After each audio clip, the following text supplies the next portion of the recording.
Chapter 663. Useless, all of you are useless. It's been 3 days and we haven't even found a shadow. What use do I have for you? In the King of Shu's mansion, the angry King of Shu flipped the table again. The local officials in Shu all lowered their heads and kept quiet out of fear. In all the counties of Shu, the bailiffs, civilians, and even the county lieutenant personally led people to patrol. However, not only the Taoist nun and the mayor of Chang'an, they didn't even see the shadows of those men in blue and yellow. Looking for 2 people in such a big place like Shu was like looking for a needle in a haystack. Moreover, it was already the next day when the order was issued. Perhaps they had already escaped from Shu. Where could they find them? Continue to search for them for I. If they are alive, I want to see them. If they are dead, I want to see their bodies. The King of Shu gritted his teeth and said word by word. Yes, Your Majesty, the group of officials responded one after another and walked out dejectedly. Of course, they had to find them even if it was just for show. Otherwise, it would be hard to explain to the King of Shu. After all, the officials in Shu would have to rely on him in the future. In 3 days, the atmosphere in all the counties of Shu suddenly became tense. Soldiers could be seen patrolling the streets. Even in the remote deserted villages, there were civilians searching non-stop. The patrols were especially strict for unfamiliar foreigners. In a long-abandoned courtyard in Yongzhou City, a hand suddenly stretched out from the edge of the dry well in the courtyard. The young man with the surname Fong climbed out of the dry well with difficulty and lay on the ground weakly. 3 days. For 3 whole days, he didn't even drink water, let alone eat. Even though his sealed acupoints had been unsealed, he couldn't muster much strength at this moment. Wait, I'll go find a rope, he said while leaning on the mouth of the well. Then, he slowly turned around, pushed open the courtyard door, and staggered out. Not long after, a young man in tattered clothes with a face full of dust stood on the street in a daze. He looked at a noodle stall on the street and couldn't help but gulp. Sigh. The owner of the noodle stall sat on the steps and looked at the crowd on the street in boredom. Then, he looked at the empty noodle stall and let out a long sigh. Paw. The next moment, all his attention was attracted by the ingot of silver on the table. Give me 10 bowls of noodles. The noodle stall owner could not help but feel a chill run down his spine when he saw the young man glaring at him. 10 bowls? He asked uncertainly. Cut the crap and hurry up. The owner of the noodle stall shivered when the young man glared at him with a green light in his eyes. He immediately said, all right, please wait a moment, the noodles will be here soon. Sir, your noodles are here. Soon, the stall owner served a bowl of noodles. Seeing that the bowl was empty in just a few breaths' time, he couldn't help but widen his eyes. The youth with the surname Fong looked up and said angrily, what are you waiting for? Another bowl. Oh, right away. The owner of the noodle stall hurriedly moved his hands again. He glanced at the young man and cursed in his heart, you finished the noodles that just came out of the pot in an instant. Are you the reincarnation of a hungry ghost in your previous life? Why didn't you burn yourself to death? Only after the young man had eaten 5 bowls did the boss stop and wipe the sweat from his forehead. At this time, there were already many people surrounding the noodle stall. Is it really that delicious? Someone asked doubtfully. He sat down at the side and said, give me a bowl too. Tui. A moment later, he took a bite and immediately spat it out. He glanced at the young man and cursed, how can you eat such disgusting noodles? I thought it would be very delicious. You must have starved to death in your previous life. He threw 2 copper coins on the table and was about to leave when a voice rang out from behind him. Hey, you haven't finished your noodles. The man turned around and looked at the young man. He sneered, I don't want to eat anymore. Why do you care? The young man glanced at him and stood up from his seat. Eat, I'll eat now. The man with a swollen face sat obediently in his seat and finished his bowl of noodles. He didn't even leave a single mouthful of soup. Under the coercion of the young man's gaze, he even refilled his bowl. Only then did he ask in a trembling voice, Is this enough? Scram! The young man waved his hand impatiently. He looked at the boss and said, Continue cooking. About an hour later, the boss looked at the piles of bowls beside him in astonishment. He was worried that he couldn't keep up with the speed, so he added extra portions for each bowl. The young man ate 10 bowls just like that. In the end, he even bought dozens of buns from a nearby bun stall before he swaggered off. With such an appetite, he wasn't a human at all. He was a monster. The Qi Kingdom was the most powerful country in this land. This was an undeniable fact. Even though they had lost to the Jing Kingdom in an important battle and lost 2 of their cities, the ambassador of the Qi Kingdom did not gain any advantage in the competition with the Jing Kingdom. However, the Qi Kingdom's strength was far superior to other countries in terms of population, economy, and military. The Feng province was not close to the capital of the Qi Kingdom. It could even be said to be remote. The Jing Kingdom's territory was 3 days' drive to the south. However, although the Feng province was remote, it was not poor. Even in the entire Qi Kingdom, it could be considered one of the richest provinces. At this moment, 2 carriages were slowly entering the city gate of the Feng province. The man was riding on the horse. He looked back and said, Li brothers, we're just ahead. When we get home, I'll arrange for you to stay in the guest room first. After a few days, I'll find a place for you to settle down. The man smiled and said, You're a scholar. If you don't mind, you can work as an accountant for our family. Although the salary isn't much, it's enough for the 2 of you to live in the future. Li Yi cupped his hands in obeisance and said, Thank you, Brother Lin. The man waved his hand and said, Ah, you're welcome. Li Yi smiled at him. This man, whom he had only known for 4 days, was very warm-hearted. Perhaps it was because they had gone through thick and thin together that he took good care of them along the way. In the eyes of the man in front of him and all the people accompanying him, he and Mississippi Liu were probably a young couple who eloped. Li Yi did not explain to them what they knew. This way, it would save him a lot of trouble. Mississippi Liu's injury couldn't be healed in a short time. She needed to recuperate in peace. It was not suitable for her to travel. He made the decision to settle down here temporarily after weighing the pros and cons. Although he didn't want to come to the Qi Kingdom, he was forced to do so under the circumstances a few days ago.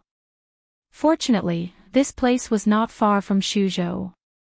It would only take him 3 days to get there by carriage. What he needed to do now was to send a letter back to Yong County as soon as possible. The news from the brothel must be on its way. When it reached the capital, Rui and the others would make arrangements. This round trip would take at least 2 or 3 months. During this period, it was a good choice to recuperate in a place that neither the king of Shu nor the Taoist nun could think of. In the past few days, Li Yi had a general understanding of the situation of the Lin family, he mentioned. In this city, the Lin family could only be regarded as a small business. They ran several jewelry shops and occasionally did some international business. The girl named Lin Wanru seemed to be the current manager of the family business. The fact that the Lin family could hand over all the family business to such a young girl showed that she should have extraordinary ability. But unexpectedly, the girl looked soft and weak. She didn't look like a person with any means. When the carriage reached a certain place, the big man pointed and said, "That's the family's shop in front. There's a small courtyard next to the shop. Sometimes, when the shop is busy, the young lady will stay there.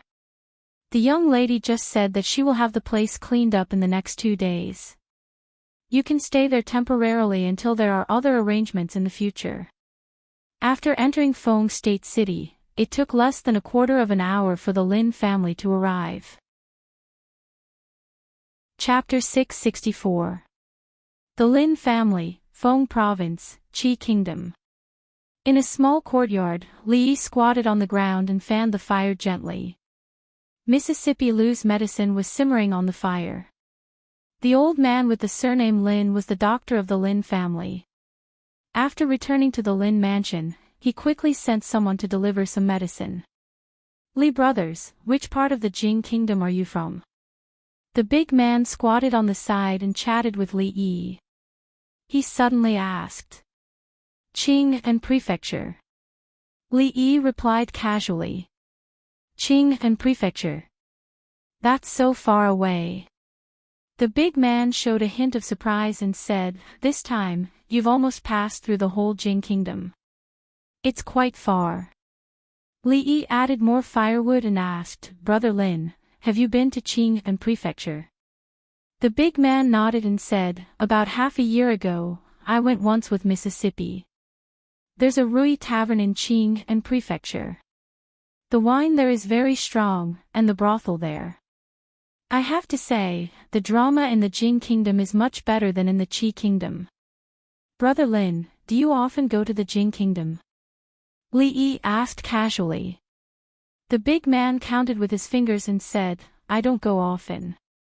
I go with Miss twice a year. Including this time, it should be 4 times.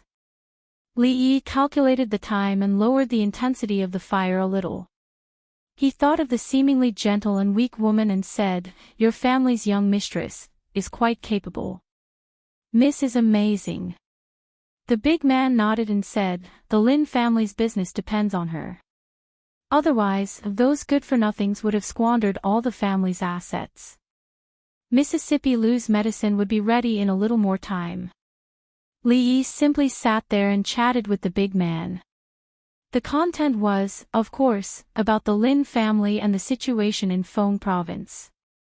The situation of the Lin family was also strange. The second generation of the family was all present, but they handed over the business of the entire family to such a weak girl. Of course, part of the reason was that Miss Lin's father had died early, and the eldest branch was only left with a weak woman and an underage younger brother. More importantly, she did have some kind of extraordinary talent in business. Just from the respect and admiration in this man's words, one could tell a thing or two.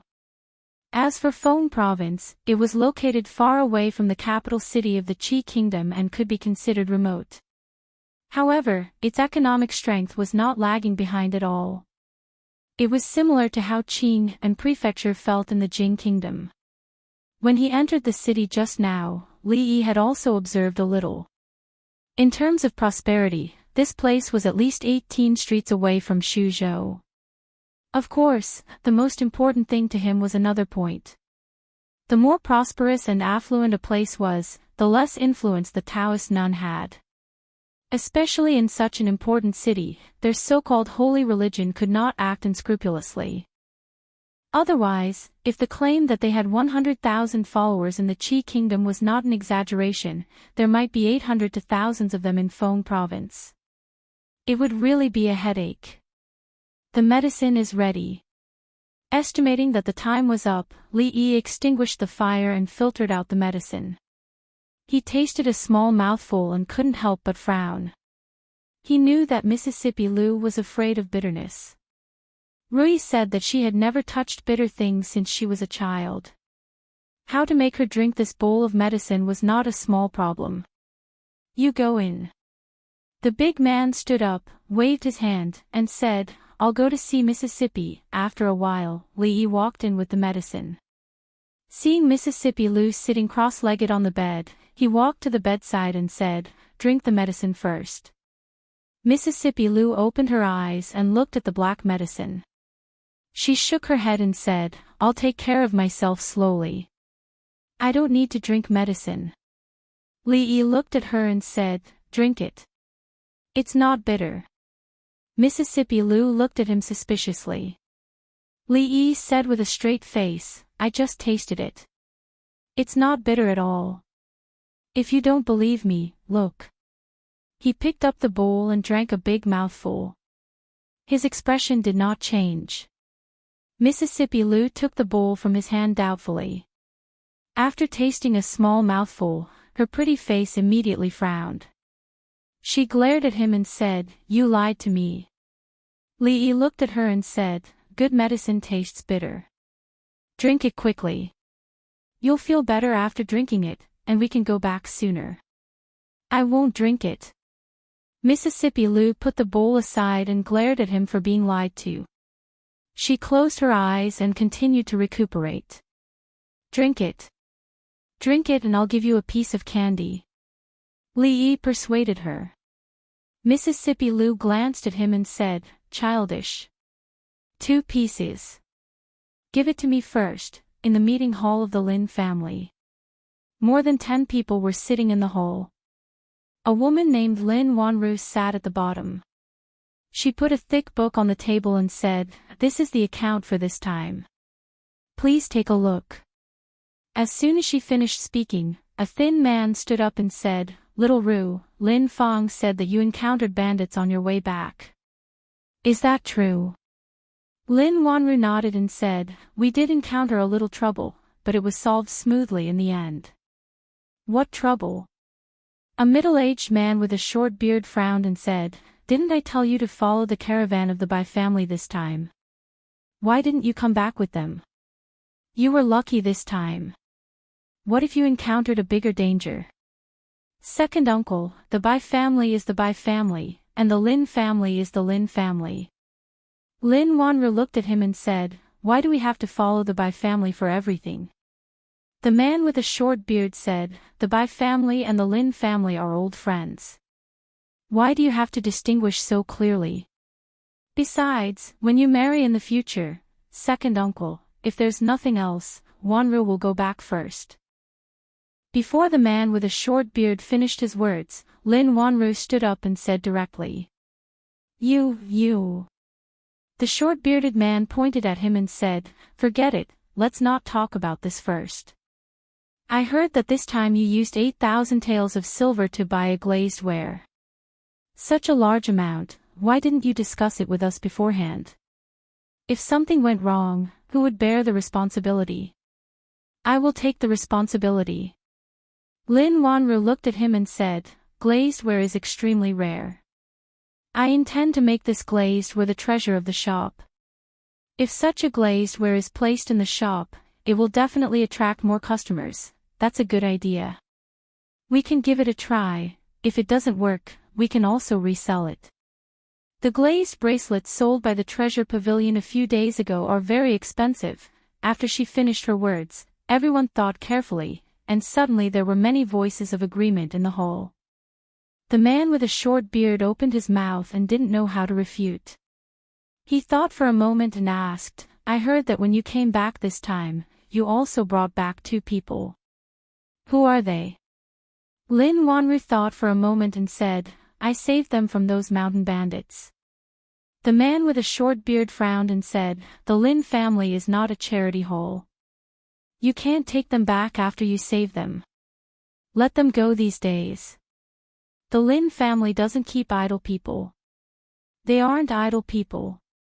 Lin Wanru looked at the short-bearded man and said, "That scholar is the accountant I just hired. A few days ago, Uncle Seuss said that his eyes were blurred from old age and he could no longer read the account books. He told me to hurry up and find a new accountant to replace him so that he can retire. That scholar is the new accountant. The accountant is such an important position. How can we let an unknown outsider do it?" The man with a short beard shook his head and said, "No, I don't agree. Father handed over the family business to me before he died. It doesn't matter if second uncle doesn't agree." Lin Wanru looked at everyone and said, "In 2 days, I will let him take over the accounts from Uncle Sue. Does any uncle have any objections?" The man with a short beard looked back and gave a look to the others. "I think what second brother said is reasonable. The accountant is so important, how can we let an unknown outsider do it?" "No, I also don't agree with this. Xiao Ru, you should find another one. Immediately, many people stood up and spoke. The woman called Lin Wanru looked at them and nodded. She said, "Since no one agrees, then this matter is decided." Chapter 665. Look at that, look at that. The short-bearded man pointed at Lin Wanru's back and said angrily, "This girl is getting more and more outrageous. Does she still have any respect for us elders? It's already like this now. In a few years, when she gets married, the Lin family will no longer have the surname Lin. She has become more and more arbitrary in the past 2 years. If this goes on, the Lin family will become her own Lin family." After Lin Wanru left, the meeting room immediately became noisy under the leadership of the short-bearded man. All right, an old man sitting at the head of the table waved his hand, stood up and said, "That's enough. It's not the first time you've seen her like this.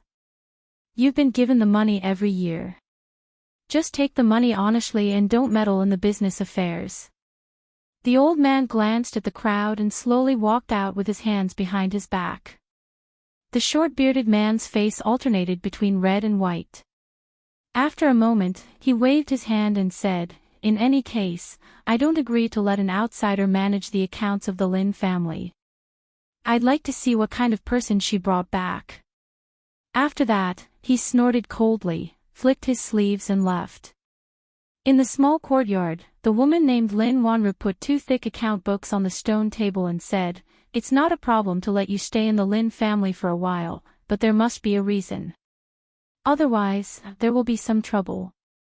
I'll leave these 2 account books with you. If anyone asks, tell them that you're my new accountant. If you have any other plans in the future, you can leave at any time." Li nodded and said, "Thank you, Miss Lin." "Don't thank me." Lin Wanru looked into the room and said, "Although you are a scholar, but since you have come this far, you should put away that weak scholar act and act like a man. In the future, when you two live and start a family, it won't be as simple as studying. A woman can do this for you. I hope you won't let her down." After saying this, she turned around and left. Li Yi stood there in a daze, his expression somewhat blank. The man walked over and patted him on the shoulder, saying, "Mrs. Ant ran away with a scholar despite her family's objections. Later, the scholar had a new lover, and then, that young lady's ending wasn't very good." The man sighed and said, "He passed away less than 2 years after returning to the Fu. Young Miss used to be closest to him, so she has always had prejudice against scholars." Li Yi's face was filled with astonishment. He never thought that Miss Lin would have such an experience. In that case, if he and Mississippi Lu hadn't been misunderstood by her, they wouldn't have received such care along the way. The man patted him on the shoulder again and said, "So, you should treat this young lady a little better. What my young miss hates the most is people who abandon others after they have used them." Li Yi came back to his senses and nodded, saying, "Don't worry, I will definitely treat her well."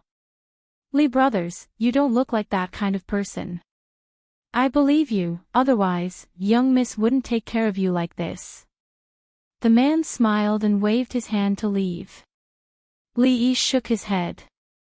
When he was about to walk back to his room, a voice suddenly came from behind him. "Stop." He turned his head and saw a few figures step into the small courtyard. The leader was a middle-aged man with a short beard. The 2 people behind him were obviously lackeys and could be automatically ignored. The middle-aged man looked at him and asked, "You are the accountant that Wanru hired?" "That's right," Li Yi replied. The man in front of him seemed to have a trace of hostility towards him. From the way he addressed Miss Lin and the information he got from the man, it should be the trouble that Lin Wanru mentioned earlier. The middle-aged man looked at him and said in a threatening tone, "I don't care what she promised you. I just want to give you a piece of advice. Don't meddle in the affairs of the Lin family. Young man, you should know what it means to invite trouble." Li gently waved his sleeves and didn't say anything. Being ignored, the middle-aged man showed a trace of anger on his face and said, "Do you know who I am?" I don't know who you are. Li sighed and pointed at the hem of his robe. He said, I only know what it means to invite trouble. The middle-aged man looked down in the direction of his finger. Then, his expression changed greatly. He didn't know when, but the hem of his robe was burning. Beside his feet was a pot that was used to boil medicine. At this time, the fire under the pot was so strong that it actually burned the hem of his robe. Second master, there's a pond outside. A person beside him saw him struggling to unbutton a row of buttons on his robe and said hurriedly. The second master was stunned for a moment when he heard this. Then, he ran outside. No manners. Don't you know to close the door? After the three of them left in a hurry, Li walked over to close the courtyard door. When he walked back again, he waved his sleeves casually and blew part of the fire to the side. Next, he just needed to use a small fire to boil it for a while. Mississippi Lu, who had changed her clothes, walked out and sat on the stone bench in the courtyard. She asked, when are we going back? She couldn't always wear the clothes of the inn's manservant. When Miss Lin came just now, she asked someone to bring food and some clothes for her. When your injury is better, Li Yi said as he poked the fire. Going back could not be rushed for the time being. Now, he had to think of a way to get some money. Obviously, one word could decide a business of hundreds of thousands of taels of silver. Now, the two of them didn't even have a copper coin. They couldn't rely on Miss Lin for everything. Mississippi Lu's body was weak now. If he bought some precious medicinal herbs to make some medicinal cuisine, her injury would probably recover faster. And all of this required silver. These things could wait until they moved out of the Lin family in a few days. After a while, Li filtered the brewed medicine into a bowl and walked into the room. He looked at Mississippi Lu and said, it's time to take the medicine. Mississippi Lu looked up at him and stretched out her hand. There's only one left. Li put the last milk candy in her hand. Then drink half. Mississippi Lu put the candy away and said. Li shook his head and said firmly, no, drink all of it. Mississippi Lu frowned. Half. Li suddenly thought of something and asked, you can't use your true chi now, right? As if she smelled something, Mississippi Lu looked up at him and asked, what do you want? What do you think? Li looked down at her and said with a smile, be good and open your mouth, don't you dare. Are you going to open your mouth or not? No. Don't force me to do it myself. Try moving. I'll try. Let me go. Just you wait. When my injury is healed, outside the courtyard, Lin Wanru wanted to remind the scholar not to care about what others said. Hearing the faint voice coming from inside, she stood outside the door in a daze and couldn't help but blush. She looked inside in embarrassment and anger, then quickly turned around and left. After a while, Li walked out of the room and saw the two account books on the stone table in the courtyard. He walked over slowly. Chapter 666. In June of the first year of Jinghe, from the moment he saw Mississippi Lu on the horse for the first time, he had lost countless confrontations with Mississippi Lu. It was the first time that Li Yi was in an absolute advantage. Finally, he could hold his head high and sing like a surf. Even his mood inexplicably became better. He picked up the two account books and casually flipped through them. He usually asked others to check the accounts. He had never experienced the feeling of being an accountant. He shook his head and turned into the room. In the room, Mississippi Lu sat on the bed and looked at him coldly with eyes as sharp as swords. Anyway, she couldn't beat him now. Maybe when she recovered, she wouldn't be able to beat him anymore. Thinking about it, he was a little expectant. Sitting at the table, he opened the two account books and read them carefully. Achoo!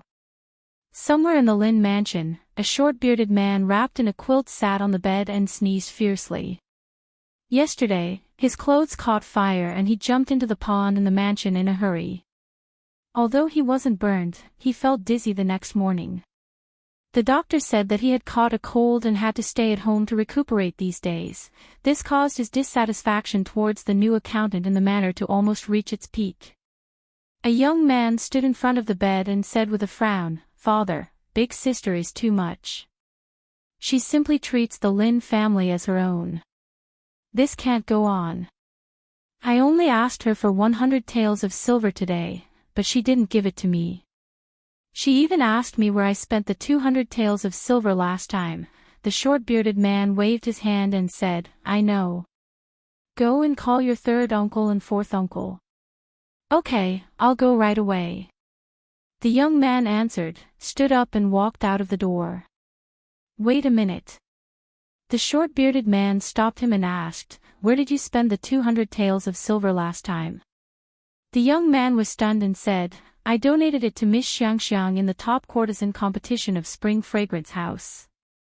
"You are generous to throw 200 taels of silver to a prostitute like this." The middle-aged man waved his hand and said, "Go. When you come back, go to the ancestral hall and kneel for 4 hours." The young man who was about to step out stopped. Li Yi gave a long stretch, and a crackling sound came from his body. After more than a month of bumping, he didn't eat or sleep well. He finally slept on the bed for a day, but now he had to sleep on the ground again. It was better to move out as soon as possible. This morning, he was going to take a look at the Lin family's shop. He had made an appointment with the man named Lin Yong yesterday. On the way, he was going to tidy up the yard there. If he was fast, he could move in tonight. "Li brothers, have you woken up? We're about to go." Just as he finished washing up and walked into the courtyard, the big man was already shouting outside the door. "I'm coming." Li Yi stood in the courtyard and replied to him. He then returned to his room to inform Miss Lu before opening the door and walking out. The burly man called Lin Yong walked over and urged, "Hurry up, young miss should have already gone out by now." Li Yi waved his hand. "Let's go." The Lin family owned a few jewelry shops in Feng Prefecture. Although they were not considered as wealthy merchants, they were still quite well off. The shop they were going to was located in the most prosperous area in the center of the city. The name of the shop was pretty good. Fragrant Forest Park. The name of this jewelry shop was very unique. When a scholar was tired of studying and wanted to relax, he would walk on the street and look up, and coincidentally see such an attractive brothel. Therefore, he happily entered the shop, but because he touched a female employee's hand, he was surrounded by people. He couldn't escape the crime of taking liberties with a woman. Helpless, he could only spend 100 taels of silver in the shop to settle the matter. Otherwise, he would be reported to the authorities. Unfortunately, there were only male employees in the shop. It was obvious that Miss Lin had not thought of such a good way to make money. "These are all valuable things. You guys move slowly. Put this down, I'll do it." The man in front directed the workers to unload the goods from the carriage. Among them, there were many goods that were transported from the Jing kingdom. Although the Jing kingdom lagged behind the Qi kingdom in many aspects in terms of economy and military, it was far ahead in terms of fashion.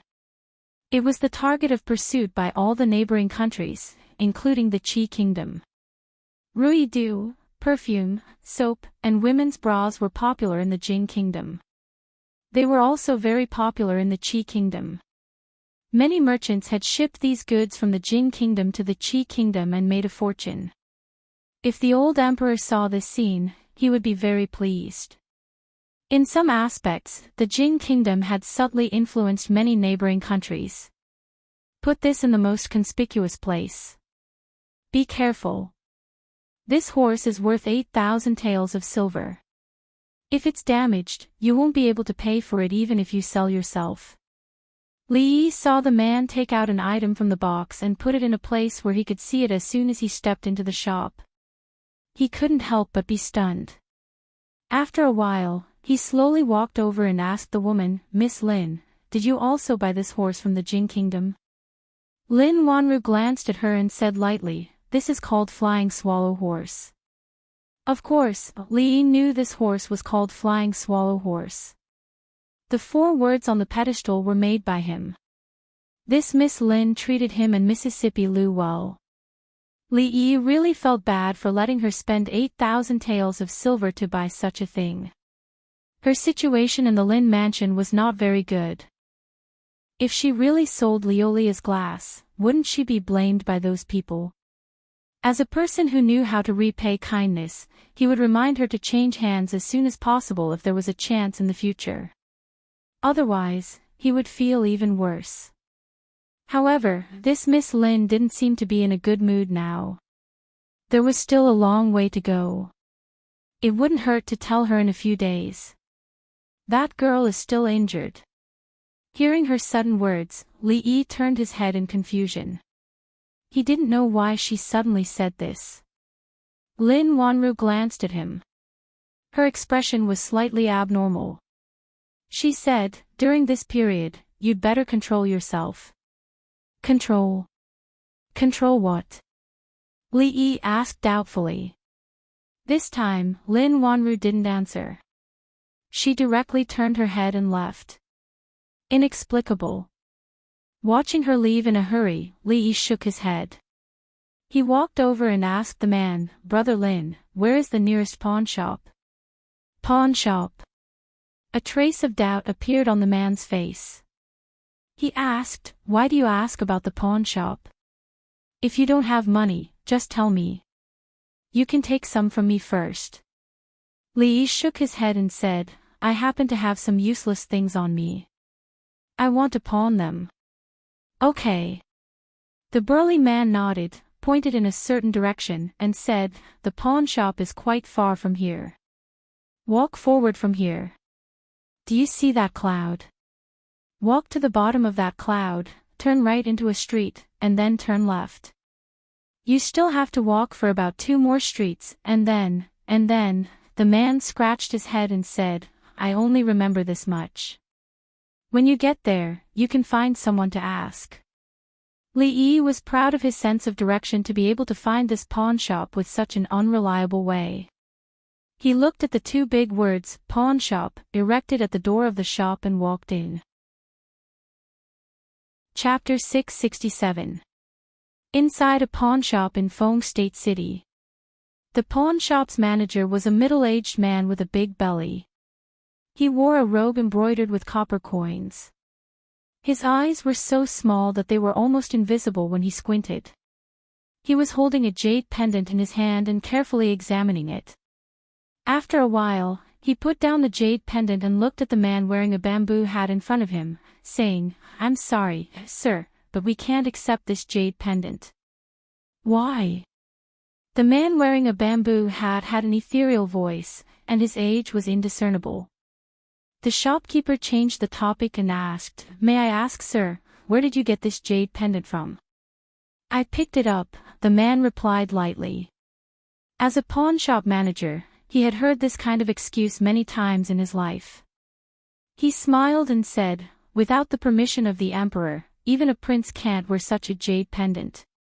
Either the person who made this jade pendant is extremely daring, or the person who stole it has eaten a bear's heart and a leopard's gall. Our shop is small, so we don't dare to accept this kind of thing. If that's the case, then I'll take my leave."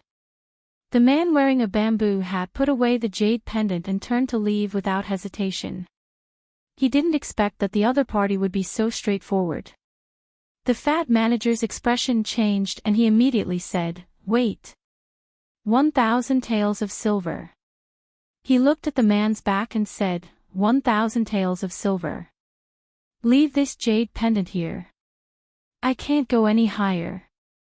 Let me tell you the truth, no one in Feng State City would dare to accept this jade pendant except for me. The quality of this jade pendant was the best. It was shaped like a 5-clawed golden dragon that only emperors could have. Of course, this didn't mean that this kind of jade pendant only appeared in the royal family. Some officials who had great merits or were extremely favored would often be rewarded by the emperor. They would be able to own some royal items, but these things were treated as family heirlooms and rarely leaked out. Because of this, the value of these items was extremely high. Although they couldn't be sold openly, there was actually a market for them secretly. The manager walked to the door and closed it. He then slowly said, "How about it? Do you want to consider it?" After a quarter of an hour, a man wearing a bamboo hat came out of a pawnshop in Fong State City with a bag in his hand. 1,000 taels of silver sounded like a lot, but it wasn't heavy at all. In the future, it would only be about 60 pounds. Buying medicinal herbs and other things required a lot of silver. The most valuable things they had were Mississippi Lou's autumn water and the jade pendant hanging on it. Mississippi Lou wouldn't sell the jade pendant even if she was beaten to death. He forgot when she had asked for that jade pendant from him. A dragon-shaped jade pendant was rarely seen.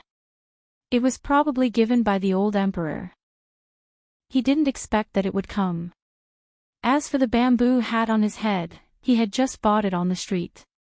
He had even borrowed a few taels of silver from the burly man surnamed Lin. Although no one here knew him, it was better to be vigilant just to be on the safe side. After all, he had a bamboo hat, and a middle-aged man. Bai, and Li, and He Ling. On his way here, he passed by a medicine shop and wanted to buy some useful medicinal ingredients. Li Yi took a few steps and suddenly stopped. He turned his head to look and saw two shadows flashing into the alley. Li Yi didn't stop and continued forward. "Big brother, that man just came out of the pawn shop. His bag was bulging. He must have pawned something good. He's alone. Let's follow him. We might be able to kill a fat sheep this time. Contact third brother. We have a job." Whispers could be heard coming from a small alley somewhere. After an hour, Li Yi came out of a pharmacy. He looked back and shook his head. How was this buying medicine? This was robbery. 1,000 taels of silver was gone in an instant.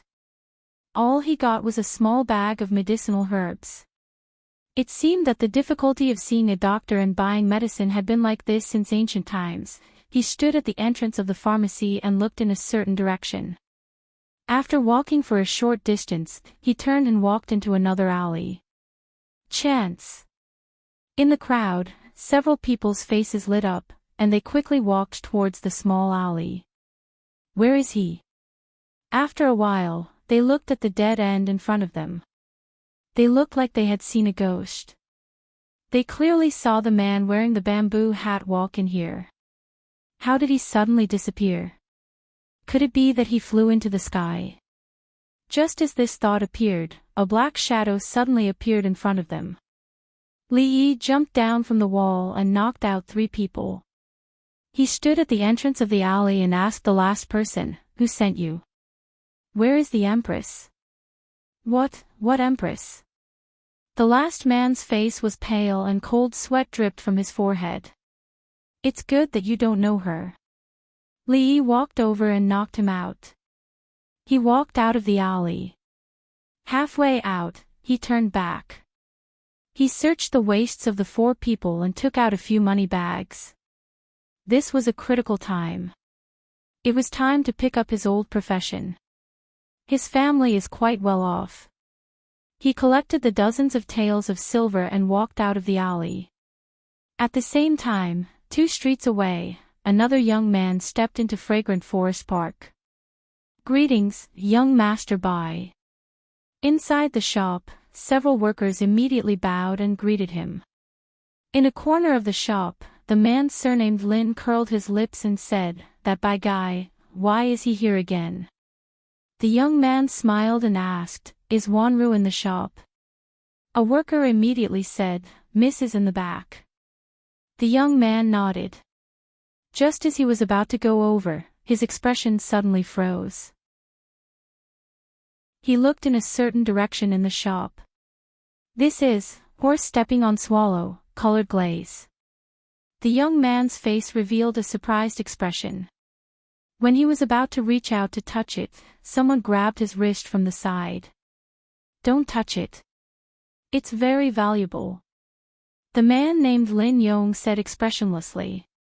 The young man showed an apologetic expression and said, "Sorry, it's the first time I've seen such a perfect colored glaze. I couldn't help myself." His eyes stayed on the colored glaze for a while. Seeing a figure walk out from the back, he hurriedly walked over and said with concern, "Wanru, I heard that you encountered bandits on your way back. How are you? Are you hurt?" A guilty expression appeared on the young man's face. "If I knew this would happen, I wouldn't have let you go. It's all my fault." Lin Wanru took a step back and said, "Thank you for your concern, Brother Bai. I'm fine. As long as you're fine." The young man nodded, then a smile appeared on his face as he said, "Yesterday, I happened to get a piece of Zhao Xuan's calligraphy. I don't know much about poetry, but I know Wanru likes it, so I specially brought it over today as an apology." He waved his hand. Immediately, someone behind him took out a scroll of painting and unfolded it on the table beside him. Light perspiration slightly penetrates the jade, bathing fragrant orchids during the Ming Dynasty's Dragon Boat Festival. Fragrance blossoms fill the clear river. Colorful threads lightly wrap around red jade arms. Small talismans hang diagonally from green clouds. Beautiful people meet for 1,000 years. The handwriting on it was elegant and elegant, like moving clouds and flowing water. It was an excellent piece of semi-cursive writing. Zhao Xuan was the #1 poet in the Qi kingdom. Although he was young, he was very talented in poetry. Even those who did not know poetry would have heard of his reputation. The young man explained, "This poem is called Huanxi Sha, Duanwu. It is said that when Zhao Xuan was competing with the #1 scholar in the Jing kingdom, the scholar wrote it. After Zhao Xuan returned to the Jing kingdom, he admired the scholar very much. He even imitated the scholar's handwriting many times. This is one of his imitations. Therefore, the style of his handwriting is different from his usual style." Lin Wanru looked at the words. A strange look appeared in her eyes, but she quickly hid it. She shook her head and said, "This is too valuable. I can't accept it." Zhao Xuan was very famous in the Qi kingdom. Not only was he famous for his poetry, but his calligraphy had also reached the peak. However, Zhao Xuan treasured his calligraphy very much. Other than a few pieces, he rarely let them out. Because of this, his calligraphy had always been very valuable. It was said that each word was worth 1,000 taels of gold. The young man smiled and said, "Wanru, you don't have to decline. If this is left with me, it would be the real Emingzi casting herself in the dark." The man named Lin Yong stood at the side. He touched his chin and said, "I don't think there's anything good about this. It can't be fake, right?" A servant behind the young man said angrily, "You fool, do you think you can understand Lord Zhao's words? I don't understand. Do you?" The big man glanced at him and casually pulled over a young man who had just walked into the shop. He asked, "Li brothers, they said this was written by Zhao Xuan. You are a scholar. Come and take a look. Is this calligraphy good?" Li Yi put down the bag and glanced at it. He said, "It's fake." Chapter 668. How could he not know whether this Huanxi Sha, Duan Wu painting before him was the work of Zhao Xuan? Back then, that shameless fellow had begged him to give him the original manuscript of this famous poem. He had even brought up the international relations between the Qi kingdom and the Jing kingdom. Later, he had even personally sent a work that he was proud of to his home. It was impossible for him not to accept it. If he had known that this fellow's calligraphy and paintings were worth so much money in the Qi kingdom, he would not have pawned the jade pendant that the old emperor had given him. Of course, shamelessness was one thing. When it came to poetry and composition, Li had to admit that this fellow was indeed a genius. He could barely produce good calligraphy. There was no need for him to copy Wang Shiji's semi-cursive script into such a cowardly appearance. If anyone dared to say that this piece of calligraphy was written by Zhao Xuan himself would probably want to beat that person up. The man curled his lips and said, "Look, look. Even the Li brothers are saying that your calligraphy is fake. Hurry up and take it back." Before the young man could speak, the servant beside him immediately jumped out and said loudly, "Who are you? If you say it's fake, then it's fake. My young master spent 2,000 taels of silver to buy it. If you don't know anything, then don't speak carelessly. Brother, are you saying that this piece of calligraphy is fake?" The young man did not get angry. Instead, he revealed a smile and looked at him as he asked. Li shook his head and said, "The calligraphy can't be said to be fake. However, if you insist that it was written by Zhao Xuan, then it's a little fake." The young man asked again, "Brother, do you have proof?" Lin Wanru, who was at the side, tilted her head to look at him and shook her head slightly. Although Zhao Xuan was famous in the Qi kingdom, it did not affect the Jing kingdom. He might not even know who Zhao Xuan was, so how could he know Zhao Xuan's calligraphy? Even she, who was extremely familiar with Zhao Xuan's handwriting, could not tell that this piece of calligraphy was fake. How could this poor scholar who was picked up on the road be able to tell? If he spoke so casually, he would be put on the spot later. Evidence. Li casually took a pen from the counter and scribbled on another piece of paper before saying, "Coincidentally, I am just like Zhao Xuan. I admire the #1 scholar in the Jing kingdom who is handsome, elegant, literary, and peerless in martial arts. I like to copy his handwriting. Sire, surely you don't think that the famous Zhao Xuan of the Qi kingdom is inferior to a nobody like me?" Li put down the pen and the piece of paper. When Lin Wanru and the young man looked over, they couldn't help but be stunned. There was only one sentence on that piece of paper. It was the last sentence of the Huanxi Sha, Duanwu, beauty meets for 1,000 years. If there was no comparison, there would be no harm. Although Lin Wanru could not be considered a talented girl, she had received the education of a noble lady in the Lin family since she was young, so she still had the basic ability to distinguish between good and bad. This sentence, "Beauty meets for 1,000 years," was indeed much more pleasing to the eye. Just now, she had thought that the painting that Bai Yu had sent over was Zhao Xuan's authentic work. Now, it seemed that this scholar's writing was even more authentic than Zhao Xuan's. Zhao Xuan was a role model for the scholars of the Qi kingdom. Naturally, he would not be defeated so easily by a scholar he had picked up from the streets. The only explanation was that this was not Zhao Xuan's authentic work. The youth surnamed Bai's face alternated between green and red. After a while, he sighed and cupped his hands towards Li Yi, saying, "It was this Bai's poor eyesight that allowed me to be deceived by others. Thank you for the reminder, brother. I am Bai Yu, may I know your name?" Li Yi cupped his hands and said, "Brother Bai is too polite.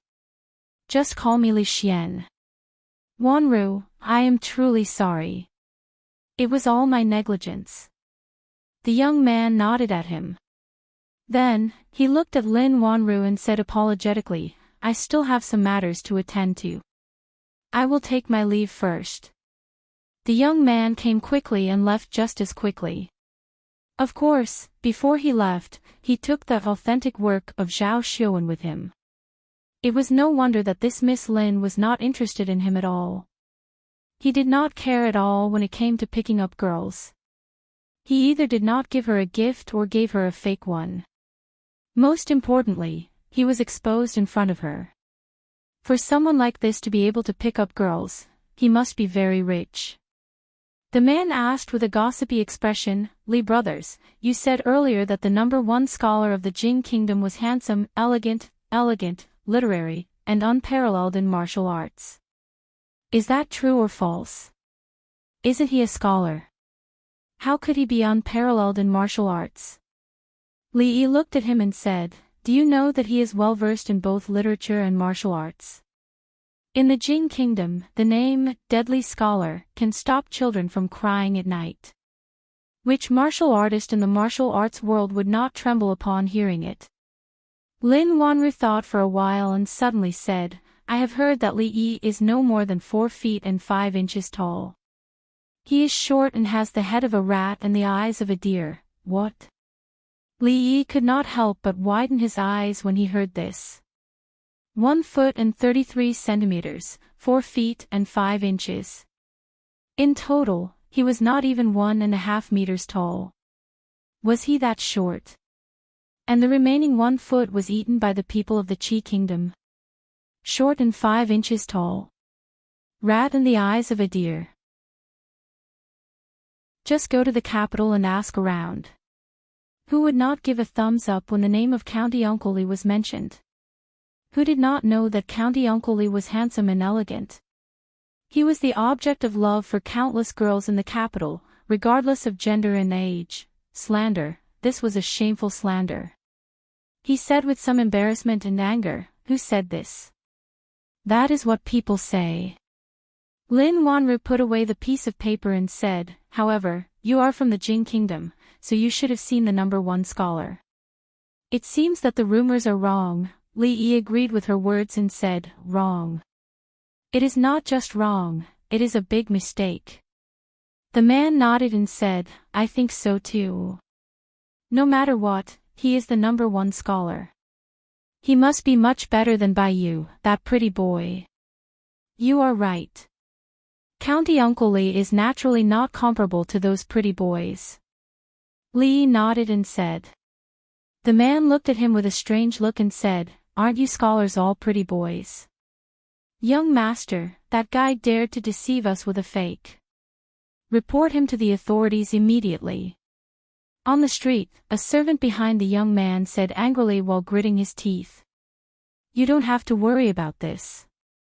The young man stopped in his tracks and turned around to say, find out the background of that Li Xian and his relationship with Wanru. Yes, young master. The servant was stunned for a moment and immediately replied. At the same time, in an alley somewhere in the city, a figure slowly climbed up with the help of the wall.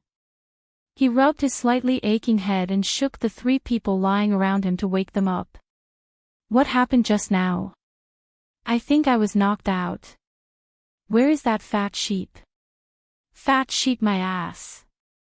The leader of the group knocked his head. He thought it was a fat sheep, but he did not expect to be blocked by a tiger. Not only did he get beaten up, but he also lost his wallet. Next time, keep your eyes open. If you see someone wearing a bamboo hat, take a detour. The leader rubbed his head and said bitterly, let's go. Not long after, several people walked out of the alley.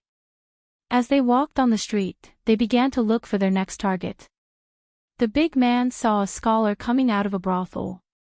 Before he could walk over, he was suddenly pulled by the arm and pulled to a corner. What are you doing? His expression changed. He thought that he was about to be discovered. When he turned around and saw a thin man, his expression relaxed and he said in an unfriendly tone. The thin man looked at him and said mysteriously, may I ask if you have heard of the Empress? The Empress? The man was stunned for a moment. He pondered these words and finally thought of something. His eyes became fierce. You're together. What? Together. The thin man's face was just filled with doubt when his abdomen was kicked and he was sent flying. It's the Empress again, you guys are in cahoots, right? The Empress of Heaven, right? I'll let you be the Empress. The big man rushed over in 2 steps and punched and kicked the thin man. After a long time, he stopped with satisfaction and spat on the ground. Scram! If you dare mention the Empress in front of me again, I'll beat you up every time I see you. Chapter 669. Li brothers, the courtyard has been tidied up. You and that lady will live here from now on. Lin Yong walked out of a small courtyard next to Fonglin Park and said, "This place is close to the shop, so we can take care of each other." The courtyard had been tidied up by a few shop assistants. It was said that it was where Miss Lin stayed for a short period of time. It was not big, but the location was very good. It was almost in the prime area of the city. Li Yi went in with the man's lead. Next to the main room, there was a small kitchen.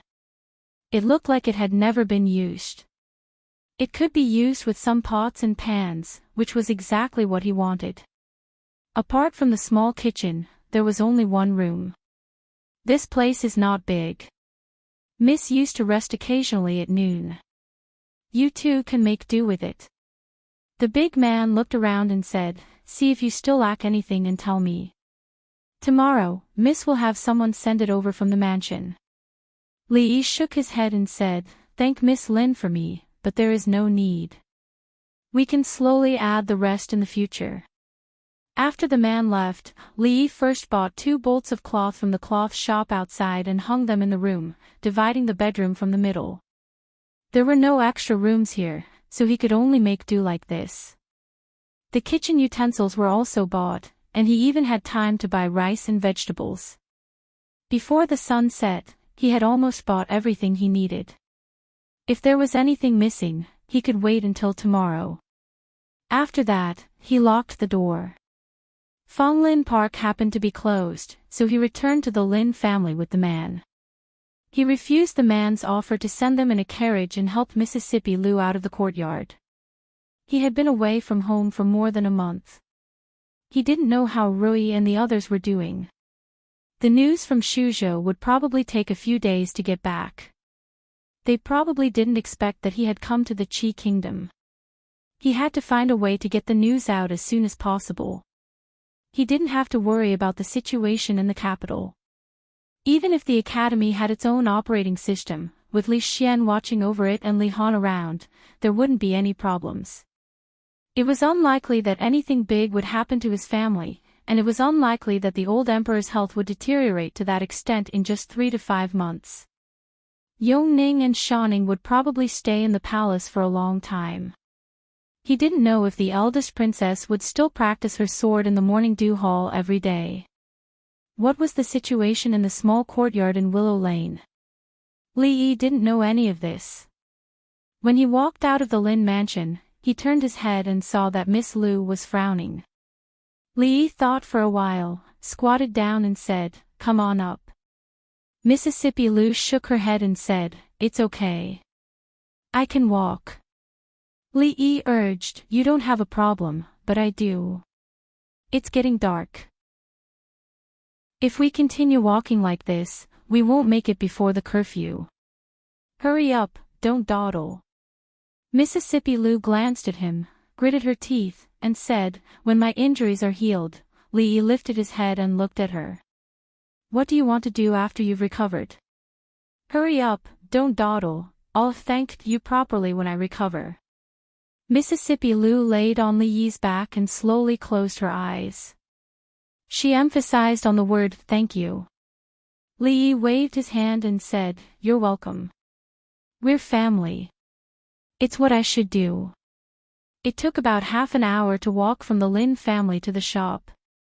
The night was about to fall. There were not many pedestrians on the streets of Feng State City. Under the light of the setting sun, a long shadow spread out behind him. Li Yi suddenly sighed and said, "Don't be so silly in the future." This time, Mississippi Lu did not respond.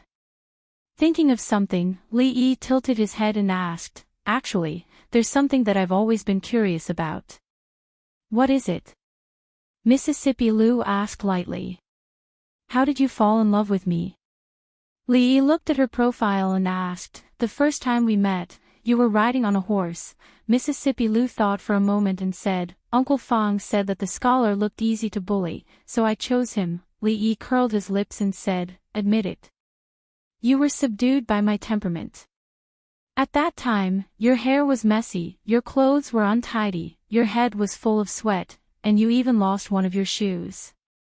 Is this your temperament?" Mississippi Lou suddenly asked curiously, by the way, why did you run that day? There was no way to continue this conversation. Li Yi turned his head and quickened his pace. He said, I like to run. It's none of your business. Feng Province was an important city of the Qi Kingdom.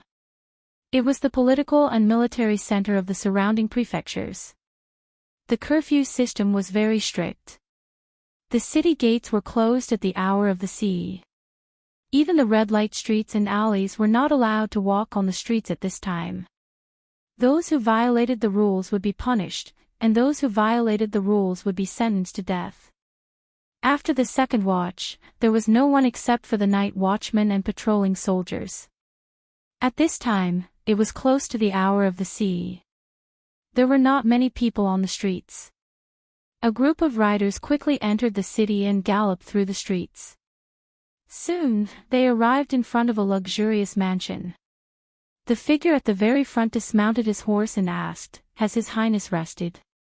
A servant at the entrance of the mansion immediately said, It's not the hour of the sea yet. His Highness is dealing with official business. Please wait for a moment, General. I'll go inform him immediately. Not long after, in a study in the mansion, Shen Han greets His Highness. The man knelt on the ground and greeted the young man behind the table respectfully. General Shen, you don't have to be so courteous. The young man quickly walked out from behind the table and helped him up. General Shen, please sit. He pointed to a chair at the side and then asked in confusion, General, you're not in Chong Province. Why did you come here in the middle of the night? Is there something important?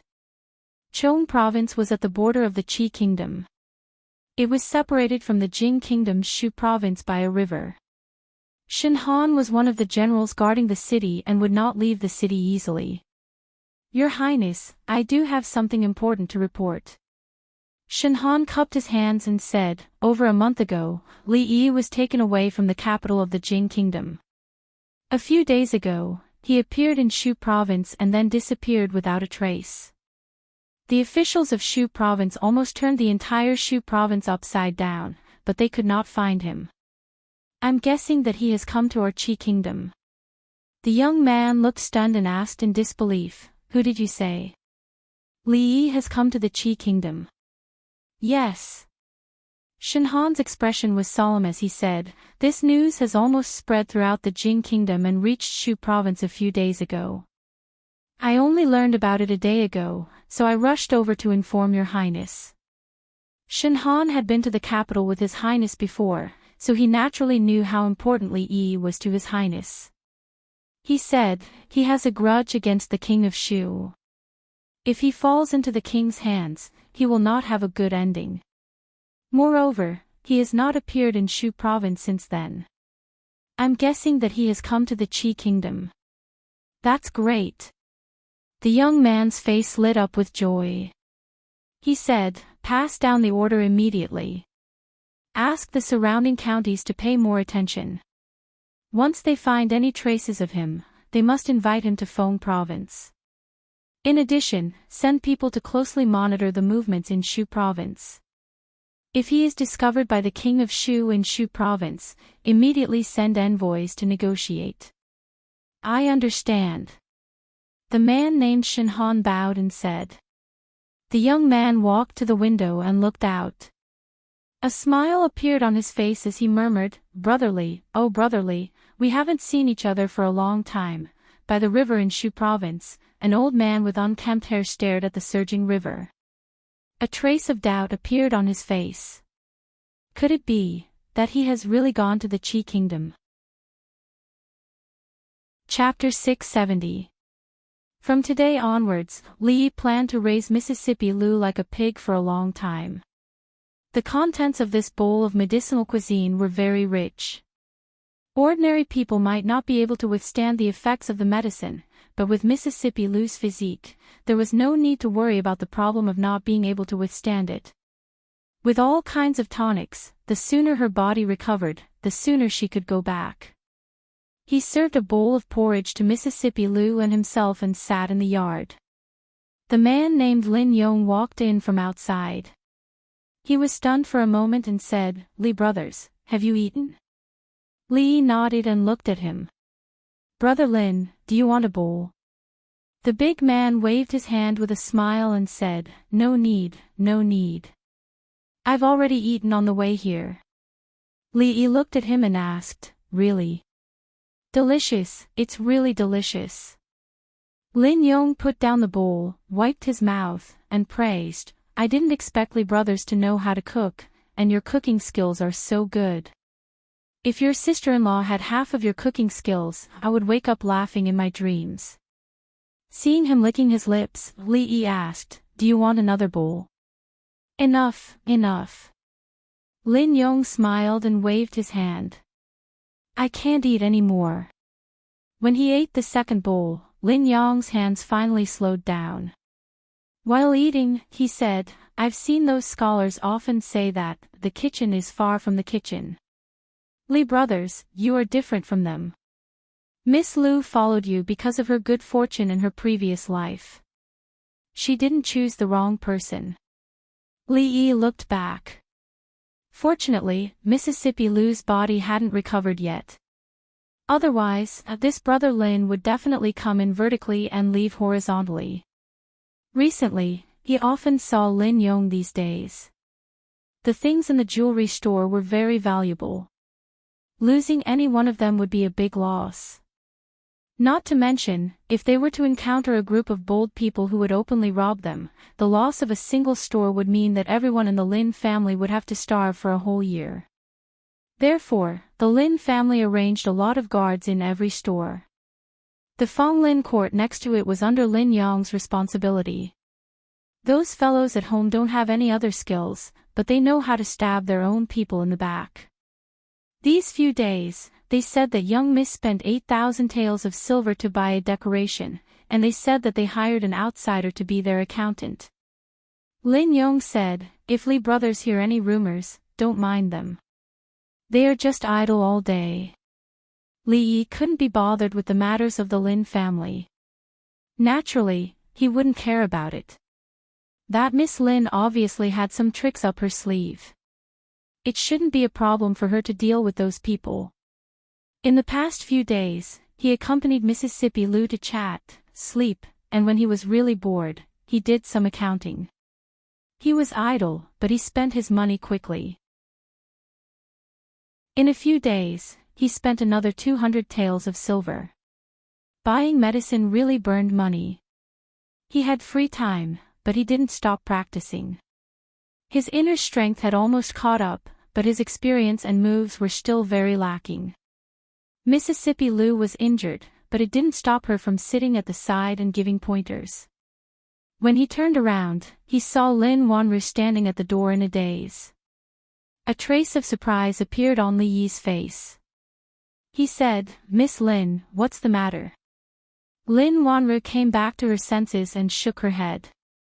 She said, "It's nothing. I'll leave first." It was just that every time she was upset, she would come here out of habit.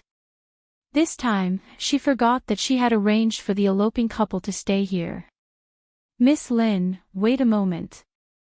Li Yi called out to her. He walked back into the house and took something out. He handed her the account book that Lin Wanru gave him a few days ago. He said, "These two accounts have been checked. The details are in here. Miss Lin, take it back." Lin Wanru nodded, took the account book, and turned to leave. She had just sent the account book a few days ago. An accountant would need at least half a month to check all the accounts of the Lin family for an entire year. Moreover, Lin Wanru knew very well that he had been around Miss Lu for the past few days. He had been taking care of her in every possible way. How could he have had the time to check the accounts? Fortunately, he had already checked the accounts. He had only sent them for others to see so that they wouldn't gossip behind his back. Now that he had achieved his goal, he naturally had to take back the accounts. "That's right, who is Lin Xuan?" Li Yi suddenly asked when Lin Wanru was about to leave. Lin Wanru turned her head and said, "My second uncle." What's wrong? Nothing. Lee waved his hand and said, "Goodbye, Miss Lin. Raise your hand a little higher. Did you not eat? Too slow. If you met a true expert, your head would have fallen off before you could stab with your sword.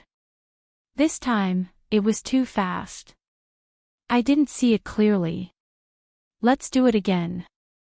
As Lin Wanru walked out of the courtyard, she heard Miss Lu's voice coming from behind her. She looked behind her, shook her head, and left. The way this young man and woman interacted with each other was hard to understand. The woman was extremely beautiful, but her temperament was a little cold. She seemed to be fond of playing with knives and swords. Elder Lin had also said that she was a martial artist. As for that scholar, she had never seen him read a book. Every day, he was busy in front of the stove. According to Brother Lin, the food he cooked was very delicious. Even the chefs of the restaurants couldn't compare. He didn't look like a scholar at all. Although he wasn't a scholar, his handwriting was so good that it was as good as the heavens. In private, she had also compared the words "a beauty meets for 1,000 years" to the calligraphy and paintings in her family collection. She felt that those words were not inferior to some famous calligraphers in the Qi kingdom. However, although it was strange, that scholar treated Miss Lu extremely well. If her aunt had met such a person in the past, she probably wouldn't have died with a grudge. Some thoughts emerged from the depths of her heart. Lin Wanru shook her head and suppressed those thoughts. What she needed to worry about at the moment was another matter. The people in the family, led by second uncle, had brought up some matters. In front of everyone, some of their words were very unpleasant to the ears. It was obvious that they were fighting for power. The second and third branches didn't have many resources in their hands. It was understandable that they wanted to force her to give up some of her power. Although she wasn't afraid of them, she naturally didn't want to see the peace in the family broken. "Did you hear? Young Miss hired an accountant from outside. I don't know anything about him. I heard. He was placed next to the shop. I saw him the last time. I also heard that young Miss has an affair with that scholar." "It can't be. Then what should young Master Bai do?" When Lin Wanru walked in from outside, she saw the servants in the residence gathered together and whispered. When they saw her walking over, they quickly dispersed. Her expression didn't change as she walked straight back to her room. She placed the account book on the table and opened a book of poems. Not long after, a maid came in from outside and said, "Young Miss, second master wants you to go to the meeting hall." "Got it." Lin Wanru nodded and stood up. Her wrist accidentally brushed against the side of the table and an account book was accidentally swept off. She bent down to pick up the account book. When she saw a few pieces of paper fall out, she was slightly startled. Lin Xuan. At first glance, she saw a name written densely on that piece of paper. She also picked up the other pieces of paper. After looking at them carefully for a while, she put the account book to the side. It was only now that she finally understood what that scholar meant when he asked the question. Chapter 671. In the meeting room of the Lin family.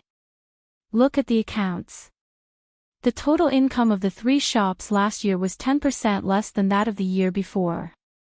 The investment was obviously more, so there should be more surplus. This doesn't make sense.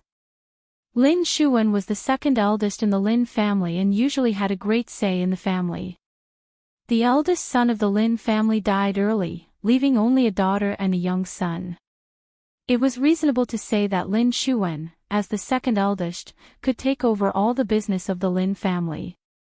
However, no one expected that the head of the family would hand over all the business of the Lin family to Lin Wanru, who was a woman, before he died. Lin Wanru was the eldest daughter of the Lin family. Before she got married, she was also a member of the Lin family. Moreover, she had shown a talent for business since she was a child and had participated in the family business for a long time. For this arrangement, everyone was embarrassed to say anything. Of course, not many people cared about how many means a girl could have. These things could be slowly taken back from her. When she got married, she wouldn't be able to take anything with her. However, later they realized that they still looked down on this niece. In the past 2 years, the business of the Lin family was getting bigger and bigger in her hands, and others couldn't get involved. In the past 2 years, she could be said to have monopolized the economic power of the Lin family. At this time, a young man said, "Second uncle, are you suspecting the eldest sister?" "I didn't say that." Lin Xuan picked up a booklet, patted it on the table, and said, "Anyway, the account book is here. The loss is the loss. I think Wanru has to give all of us an explanation for this matter." A middle-aged man thought for a moment, stood up and said, "Last year, the jewelry business was generally low, and it was inevitable that the profit was reduced. We can't blame all the problems on Wanru. Second brother is not blaming Wanru. She is in charge of the family business. We don't know what to do, so it is reasonable to ask. Yes, this is our family business. We can't always be blind. This is also for the sake of the Lin family." In the meeting hall, everyone was clearly divided into 3 camps. One of them was led by Lin Xuan, who was holding on to the matter of profits. It was obvious that he had something else to say. The other side was speaking up for Lin Wanru, but there weren't many of them. Those who were neutral were still the majority. No matter what, it was not their turn to be in charge of the Lin family. No matter who the business was handed over to, they would get money every year. As long as there was a lot of money, there was no need for them to take sides. "Stop talking. Wanru is here. Let's see what she has to say," someone suddenly stood up and said. Everyone turned to look at the door. Lin Wanru walked in from outside. She nodded slightly at everyone, then looked at Lin Xuan and asked, "Second uncle, did you ask me to come here for something important?" "There is really one thing that is more important." Lin Xuan nodded and said, "Yesterday, I looked through the account and found that the investment of our Lin family last year was 20% more than the year before. Why did the profit decrease? This is really unreasonable. The business of the Lin family has always been managed by Wanru. I'm afraid that Wanru has to give all of us an explanation for this matter, right?" Lin Wanru looked at him and asked, "In business, there are profits and losses. It is normal to have a small fluctuation in profit, isn't it?" Lin Xuan smiled and said, "What Wanru said is true. There are profits and losses in business, but last year was obviously a good year. It is impossible for the profit not to increase but decrease. Of course, I don't mean anything else. It's just that the Lin family belongs to all of us. The Lin family needs all of us to protect it. It concerns the interests of all of us, so we can't be careless." Lin Xuan had a smile on his face, as if he was thinking for everyone's sake. "So, what do you mean, second uncle?" Lin Wanru looked at him and asked. Lin Xuan said with a smile, "There are so many people in the Lin family. We also feel sorry to let you, a girl, take care of it inside and outside. Such a heavy burden falls on you, and it is inevitable that there will be such negligence. So, I think it is better to divide the other 2 shops and hand them over to others to manage. In this way, you will be much more relaxed and can concentrate more." The unspoken implication of his words was that Lin Wanru, as a woman, was unable to manage such a large Lin family. That was why there was a loss this time. It was better for her to give up her power early on. That way, everyone's interests could be guaranteed. I think second uncle is right. Yes, Wanru should also have a good rest. I agree. As soon as Lin Xuan finished his words, many people immediately responded. Many people in the Lin family had already complained about handing over the family business to a girl. Naturally, they would take the opportunity to push it. Even some people, who had always been neutral, were a little shaken. Lin Wanru sighed and said, "We are all family, second uncle, why do you have to be so persistent?" Lin Xuan's expression changed when he heard that. He said, "Wanru, what do you mean? Second uncle is also thinking for the Lin family and for you. Do you think second uncle is harming you? So, second uncle is really not going to let us go this time?" Lin Wanru looked at him again and said, You really take my good intentions for ill intentions." Lin Xuan said with a face full of anger, "I am doing this for the Lin family. Why can't you understand?" In that case. Lin Wanru looked at him and said, "From today onwards, second uncle doesn't need to worry about the supply of goods from the shop in the north of the city. I will arrange for someone else to take over." After saying that, she turned to look at the other two people and said, "Third uncle, fourth uncle, you don't need to go to the shop today. I will arrange for a new shopkeeper as soon as possible." As soon as Lin Wanru's voice fell, the hall suddenly became quiet. Many people raised their heads and looked at her in disbelief. How could she still say such words at this time? Lin Xuan was stunned. Instead of being angry, he laughed and said, "Wanru, do you really think that the Lin family is your Lin family? I'm afraid no one will agree to such an overbearing attitude." He looked back at the people in the hall and said, "You have all seen how overbearing she has been in the past 2 years. Since when did a woman have the right to be in charge of the Lin family? Second uncle, don't be so agitated." Lin Wanru shook her head and looked at him. She said, "When I came over just now, I sent someone to report to the authorities. Second uncle colluded with the Bai family who supplied the goods and took 17,652 taels of silver from the shop in a year. This is already more than 10% of the Lin family's annual profit. For embezzling so much silver, I'm afraid you will have to go to prison for decades. But second uncle, you don't need to worry. I will take care of everything after this for you. Aunt has entered the Lin family, so she is a member of the Lin family. You can go in peace. The family will take good care of her. If Aunt wants to remarry, we will find a good husband for her.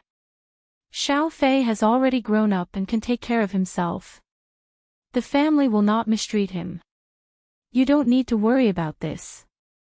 Lin Wanru said these words calmly, but it set off a storm in the hearts of the people. You. Lin Xuan was stunned for a moment, and his expression changed greatly. He opened his mouth and was about to speak, but Lin Wanru waved her hand and said, "Second uncle, you don't need to thank me. We are all family. This is what I should do." After saying this, she added, "The people from the yamen should be here soon. Second uncle, don't you want to go back and prepare?" Chapter 672. You don't have any evidence. Don't slander me. Lin Xuan's face turned from green to white and then to green again. A trace of disbelief quickly appeared on his face, but it soon disappeared. He pointed at Lin Wanru and said, "You want to firmly control the Lin family and can't bear to let go of power, so you use this despicable method to frame your second uncle. You don't care about the Lin family. Do you still care about me, your second uncle?" "It's because I care about the Lin family and second uncle, so I wanted to suppress this matter," Lin Wanru sighed and said, but after second uncle's reminder, Wanru suddenly realized that the Lin family is not my Lin family, nor is it second uncle's Lin family. It is everyone's Lin family. Everyone trusts me so much, but Wanru actually wants to play favorites. I'm really ashamed. As for the evidence, Lin Wanru took out a few pieces of paper from her sleeve and put them on the table beside her. She said, "These are the evidence of second uncle's corruption in the past year. They are written clearly, one by one. Everyone, take a look." Lin Xuan grabbed the pieces of paper and glanced at them. His face immediately turned pale and bloodless. He knelt on the ground and cried, Wanru, please let me go. Second uncle was wrong. Second uncle was bewitched. I beg you, don't report me to the authorities. I don't want to go to jail, I don't want to go to jail. The second master of the Lin family, who had been righteously indignant and said that he was thinking for the sake of the Lin family, was now in tears and snot. He no longer mentioned the matter of breaking up the shop. He knelt on the ground and cried bitterly, almost kowtowing.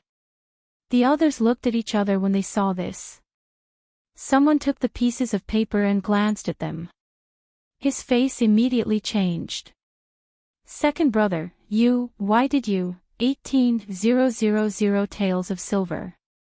You've taken all the money that was missing. You said Wanru, so it was you. Looking at Lin Shuwen's performance, they didn't doubt the authenticity of these pieces of paper at all. The hall immediately burst into an uproar. Lin Wanru shifted her position slightly and stood beside Lin Shuwen, not letting him face her directly. She looked at the crowd and said, after all, this is our Lin family's matter. What do you all think we should do about it? The noise in the hall decreased slightly. Everyone looked at each other and didn't say anything. This matter was really difficult to deal with. After all, Lin Shuwen was a member of the Lin family.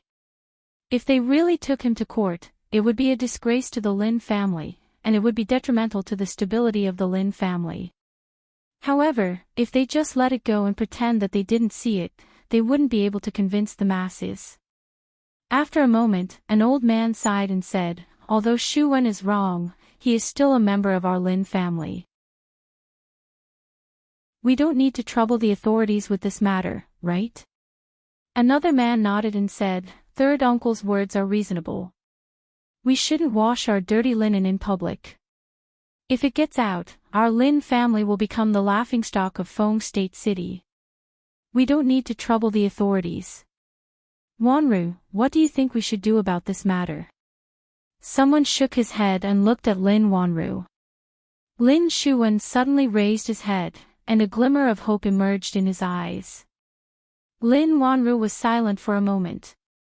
Then she said, second uncle, you don't need to worry about the supply of goods in the store. I will slowly deduct the money from the second branch's money, thank you, Wanru. Thank you, Wanru. Lin Shuwen stood up from the ground, wiped the cold sweat off his forehead, and said repeatedly. Lin Wanru turned her head and looked at the other two men. Third uncle, fourth uncle, you don't need to busy yourself with the matters of the store for the next 2 days. I will arrange for a new shopkeeper to go there in a few days. The two men were stunned. They weren't the ones who were embezzling. What did it have to do with them? Wanru, this. I'm afraid this isn't appropriate. One of the men opened his mouth with a troubled expression. Before he could finish his words, he was interrupted by someone behind him. Let's do it this way. Wanru, you can arrange these things. We will listen to you when it comes to the business. Yes. Third brother, fourth brother, just do what I ask you to do. Why are you asking so many questions? Someone else said. Okay. Seeing that people kept speaking up, the two men's faces gradually showed despair. In the end, they could only grit their teeth and agree. The store is busy. If there's nothing else, I will leave first. Lin Wanru looked at the crowd and said. No. Wanru, you go ahead. The matter of the store is more important. It's fine here. Remember to inform the authorities and say that it's a misunderstanding. When the crowd heard this, they all spoke up. If it wasn't necessary, they wouldn't want to stay with her. Even if she stood there without saying a word, she would give them an invisible layer of pressure. Today was clearly a drama of the second branch forcing the Lin family to abdicate. In the end, the second, third, and fourth branches suffered a double loss. They had completely lost their business with the Lin family. Delegating power had turned into taking it back. In the future, her words in the Lin family would only have more weight. Watching her leave, Then looking at Lin Xuan, who was covered in cold sweat, many people secretly shook their heads. They had underestimated the eldest daughter of the Lin family. Lin Yong leaned against the door and grinned. When he saw Lin Wanru coming out, he hurriedly followed her. "Miss, where are we going now?" Lin Wanru walked past a moon door and said, "To the store."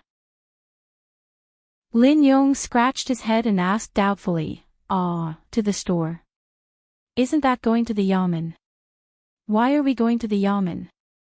Lin Wanru said as she walked, "There's a new batch of goods that was delayed for 2 days. Remember to hurry them up, won't the authorities send people to arrest second master?" Lin Yong was stunned, but he didn't care too much. Of course, he wanted to go to the store and not the yamen. Seeing that it was almost mealtime, it wasn't a bad idea to go to the Li brothers' place for a bowl of porridge.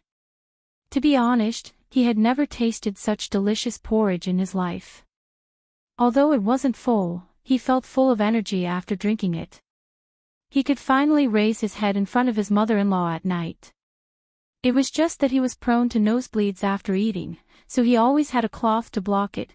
In the small courtyard next to Fonglin Park, the mealtime today was 15 minutes earlier than usual. If it was mealtime and Brother Lin got 2 bowls of porridge, there wouldn't be enough food for 2 people. These were all things that burned money. Times were different now. Even a penny had to be split in half. With those medicinal herbs, Mississippi Lou's body recovered very well. Now she could walk on her own without help. Of course, she still couldn't use her true qi. Most of the time, she could only listen obediently. Li Yi could do whatever he wanted for the time being and didn't have to worry about her revenge. However, he had to think of another way to earn more money. This time, he couldn't find a jade pendant that was worth 1,000 taels of silver. Just as he was worrying, there was a knock on the door. Lin Yong didn't have the habit of knocking on the door. Li Yi looked up at Lin Wanru and asked, "Has the matter of the account been settled?" After all, he had received so much kindness from the girl. If he could do something for her, it would be a way to repay the favor. "It's settled." Lin Wanru nodded and said, "Thank you this time." If it weren't for those pieces of paper, the matter this time would actually be a little troublesome. She had never doubted that there would be so many problems with the accounts that had been checked. This time, the scholar that she picked up really gave her a big surprise. Li Yi waved his hand and said, "You're welcome. This is the duty of an accountant." A rare smile appeared on Lin Wanru's face. She said, "It's just a temporary measure. You don't have to take it seriously. To be honest, this time, you have indeed helped me solve a big problem." Nearly 20,000 taels of silver had permanently swept away the unstable elements within the family. A few days ago, Lin Wanru had never thought that this scholar she had picked up from the streets would be of such great help to her.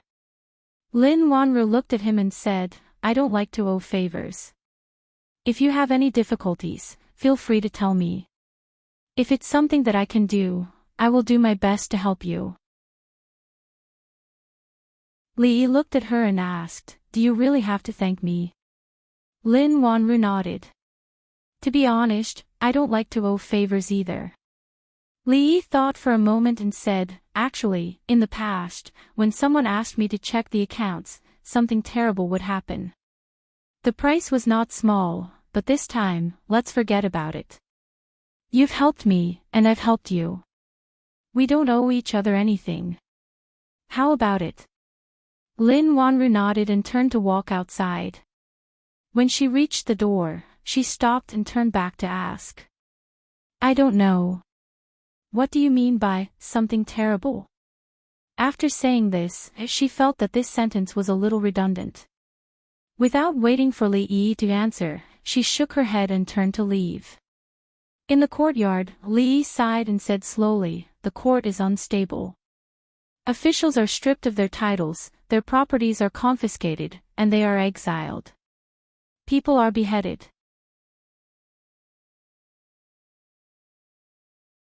Chapter 673. Confiscation, banishment, beheading, Lin Wanru murmured as she walked back to the shop. Then, she shook her head and walked into the shop. When the man called Lin Yong saw her, he immediately walked over and said with a smile, "Miss, we really made the right decision to buy this horse this time. Many people have come to see it these past few days. There's a lot more business every day than before." Colored glaze was a treasure among treasures.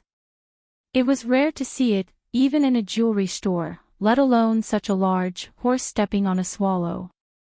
These days, the flow of customers in Fonglin Garden had greatly increased. Although many people came to see the colored glaze and gain knowledge, it was indeed a great boost to the business of the shop. Lin Yong looked at the colored glaze with his eyes shining. He said, "Many people came to inquire about the price of this treasure, but I refused them all. This is the most precious treasure of our Fonglin Garden. I won't sell it no matter how much money you offer." In a small courtyard next to Fragrant Forest Park, Li Yi was fanning the fire with a small fan in his hand. He had wanted to remind Miss Lin to sell off the flying swallow grass while it was still possible. If some ill-intentioned person came to the kingdom of Qi and tried to sell it off as soon as possible, this thing would be ruined. However, after being disturbed by her just now, he completely forgot about this matter. He could only think about it next time. Mississippi Lu had been recuperating at home these days. She didn't go out at all. If she stayed for a long time, she might get sick. Therefore, he planned to go out with her at night. On the one hand, it was to relax. On the other hand, he could experience the nightlife of the people in the Qi Kingdom. If it weren't for Mississippi Lu, he could also study the similarities and differences of the brothel culture between the Qi Kingdom and the Jing Kingdom. As an important political and military city, the curfew system in Fengzhou City was very strict. For many cities in the back of the city, nightlife just started after 9 p.m. But in this city, people were not allowed to appear on the streets after 9 p.m. The consequences of violating this prohibition were very serious. However, the more severe and oppressive the system was, the more brilliant and prosperous things would be born. The night market in the city, which was even busier than during the day, was a product of this. In less than 2 hours, the whole city was in a carnival. A narrow river flowed through the city. The surface of the river was sparkling. Pleasure boats passed through it. Pedestrians weaved along the riverbank. The hawkers along the street shouted their wares incessantly. The tea houses and taverns along the street were thriving. Sitting on a tall building by the water, he took a sip of wine and looked down at the women dancing gracefully with their sleeves fluttering in the wind. Li Yi sighed. How long had it been since he had been so carefree? This was just a city at the border of the Qi Kingdom, but it gave people a feeling that it was more prosperous than the capital of the Jing Kingdom. After coming to the Qi Kingdom, Li Yi deeply felt that it was not without reason that the Jing Kingdom had been suppressed by them for so many years. Putting down the wine cup, he casually slapped away Mississippi Lu's hand that was reaching for the wine pot. He glanced at her and said, "My body hasn't recovered yet. I don't know if I can drink. Just 1 cup." Mississippi Lu looked at him and said, "Not even 1 cup." Li Yi refused without hesitation. Mississippi Lu glared at him, but she did not insist. Li Yi looked at her with satisfaction. He felt a sense of accomplishment in his heart. Recently, Mississippi Lu had become more and more obedient. If she could maintain this attitude after she recovered, how wonderful would life be? Next up is Miss Ying. Young Master Zhao presents her with 100 taels of silver. Chen presents her with 300 taels of silver. Young Master Yang presents her with a poem. Young Master Qian presents her with 1,000 taels of silver. The voices that came from downstairs from time to time always interrupted his daydream. Li Yi looked discontentedly at the high platform below. At this moment, there was a new girl on the high platform. She was holding a pipa and playing it while performing difficult dance moves. It was very tempting. No wonder those young masters were giving her poems like crazy. In the blink of an eye, a few hundred taels of silver were already in her hands. All she had to do was twist her waist. Li Yi was very envious of her. If he had this kind of ability, he would not have to worry about money. Not long after the song ended, the duck-like voice called out again, "Miss Ying invites young Master Yang upstairs for a chat." There was a sudden uproar below. Many people had just given silver taels of silver, but this Miss Ying just had to invite young Master Yang, who gave the poem, upstairs. It seemed that the poem had moved Miss Ying. Some people were envious while others sighed. Wealth was easy to come by, but talent was hard to come by. These famous prostitutes in Phong province were proficient in music, chess, calligraphy, and painting. No matter which one of them, they could be crowned as a talented woman.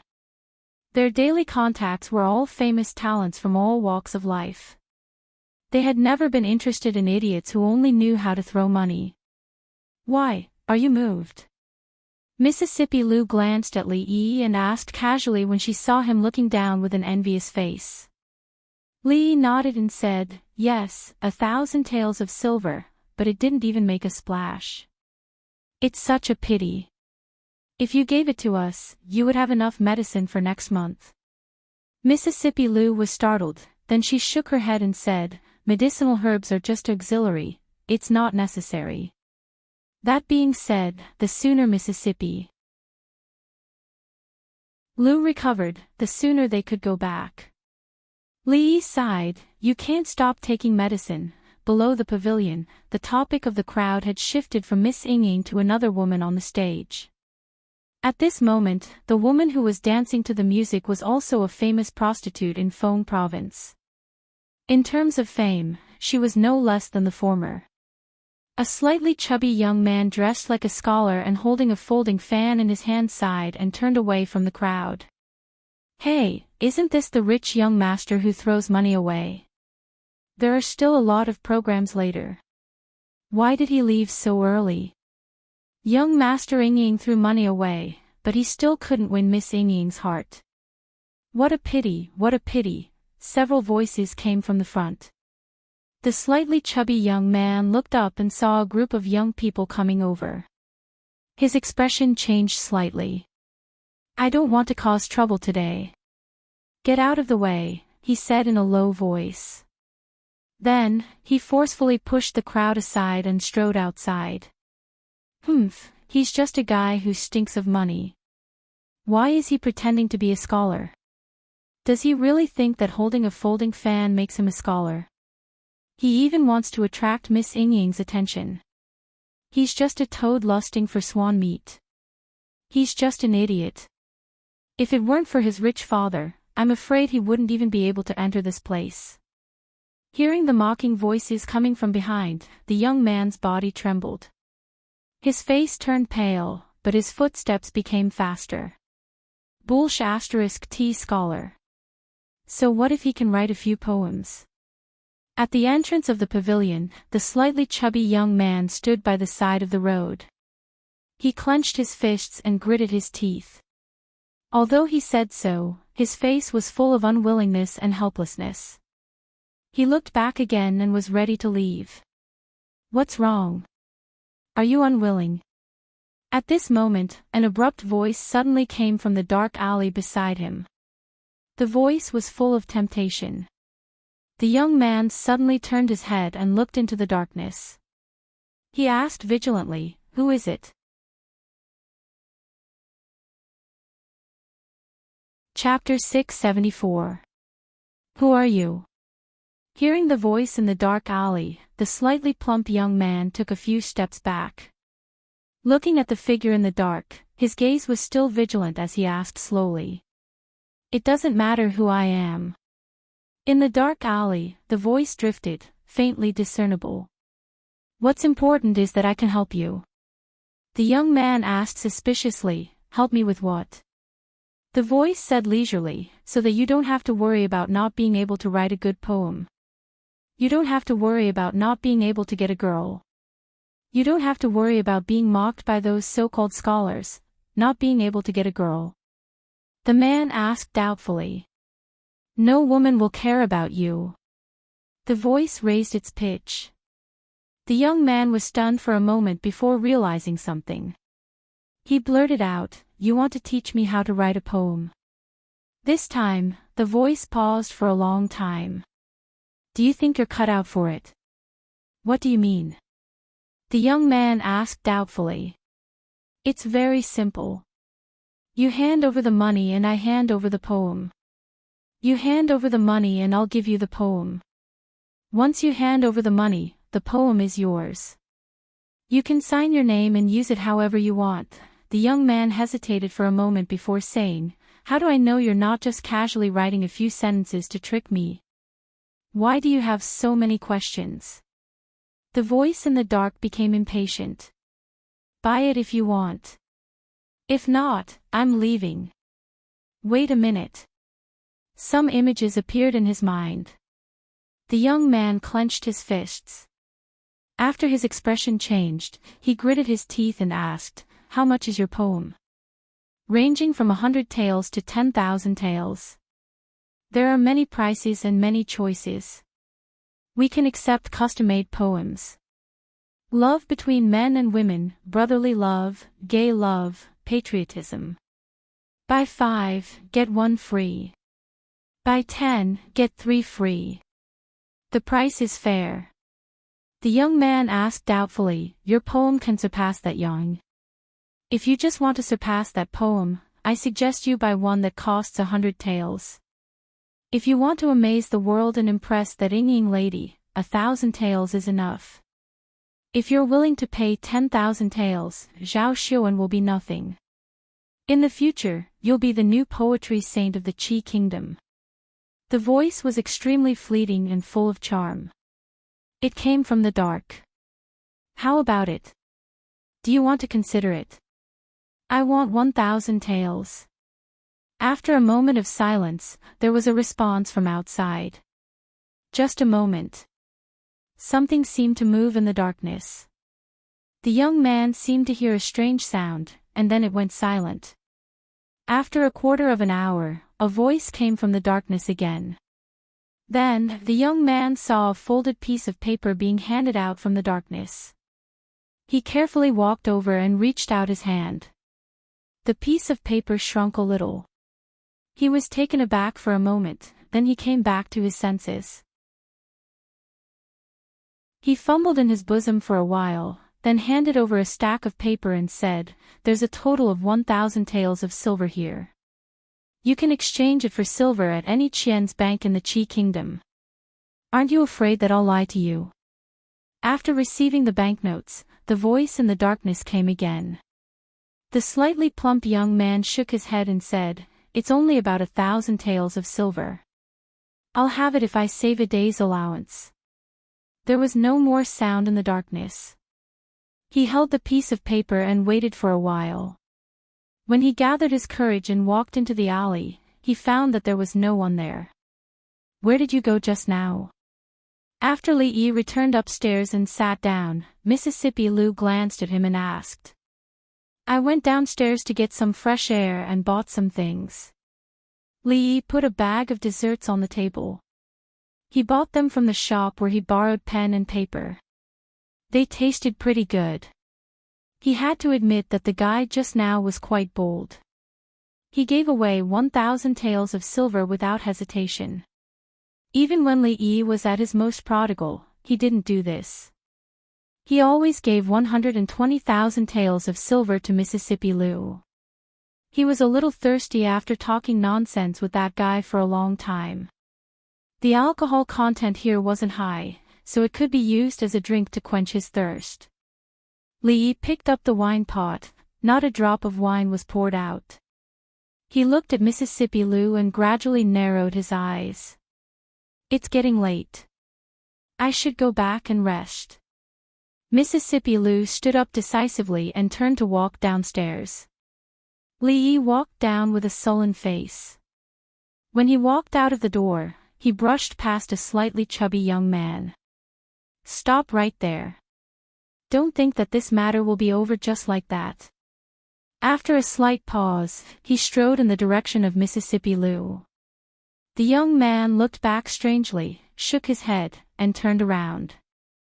After almost an hour, he walked into the attic again. In the hall, several young people dressed like scholars gathered together. They watched the program on the screen while whispering to each other.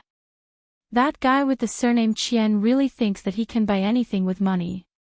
We don't want to be associated with such a vulgar person. That guy with the surname Chien is a joke. Let's not talk about him. Do you think that Miss Ying will be able to sleep with Yang Yanqing today? Impossible. Although Yang Yanqing has some talent in poetry, he's far behind his brother. I think Miss Ying is only doing this for that person's sake. Otherwise, I'm afraid she wouldn't be able to meet him today. I've long heard that Miss Ying is interested in that person. However, with her status, she's still too far behind. Maybe she's going to settle for the second best, it's also possible. After all, that person is appreciated by the third prince.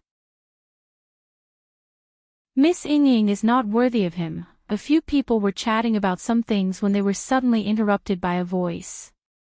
Chien duo, young Master Chien, give Miss Shir a poem. In the past, when a lady performed on the stage, if there was a gift of money or a poem, someone would read it out loud to let everyone know. After all, many people did it for the sake of their reputation. If there was no splash of water, they might not do the same thing again in the future. Therefore, in such a place, there would be someone in charge of this matter.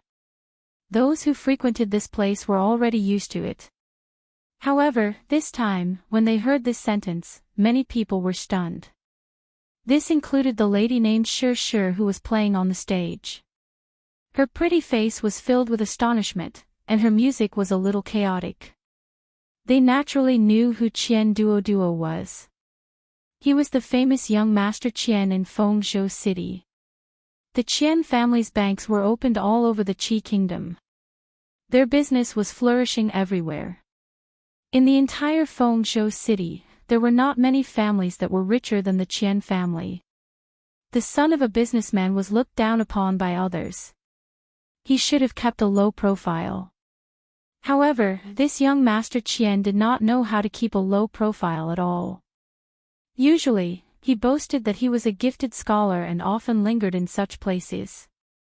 He had spent a lot of money several times, but he did not even get to see the face of a lady. He had become a laughing stock in the eyes of the crowd. Everyone knew that this young Master Chien was a complete idiot. At this time, he was learning from others to compose a poem. Haha, young Master Chien, a poem, read it, quickly read it out. Let us see what kind of masterpiece young Master Chien has. No, read it later. Let me laugh for a while. In an instant, some people could not help but laugh out loud. The atmosphere in the hall became a little lively. In their eyes, young Master Chien knew how to compose a poem. It was no different from a rooster laying eggs or an iron tree blooming. It was simply a fantasy. At this moment, the crowd only treated it as a joke. Hearing the various voices around him, Chien Duo's expression changed. He pretended to be indifferent, but his fists in his sleeves were already tightly clenched.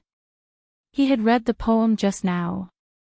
Although he could not see anything special about it, it was quite smooth to read. There was one word that he did not know. He only found out after asking someone. It should be better than that surnamed Yang, right? In the corner, there was a person holding a piece of paper in his hand. Under the urging of the crowd, he read it out loud. Kai Xiao attentively held the jade bell. That year, she fought to be drunk and blushed.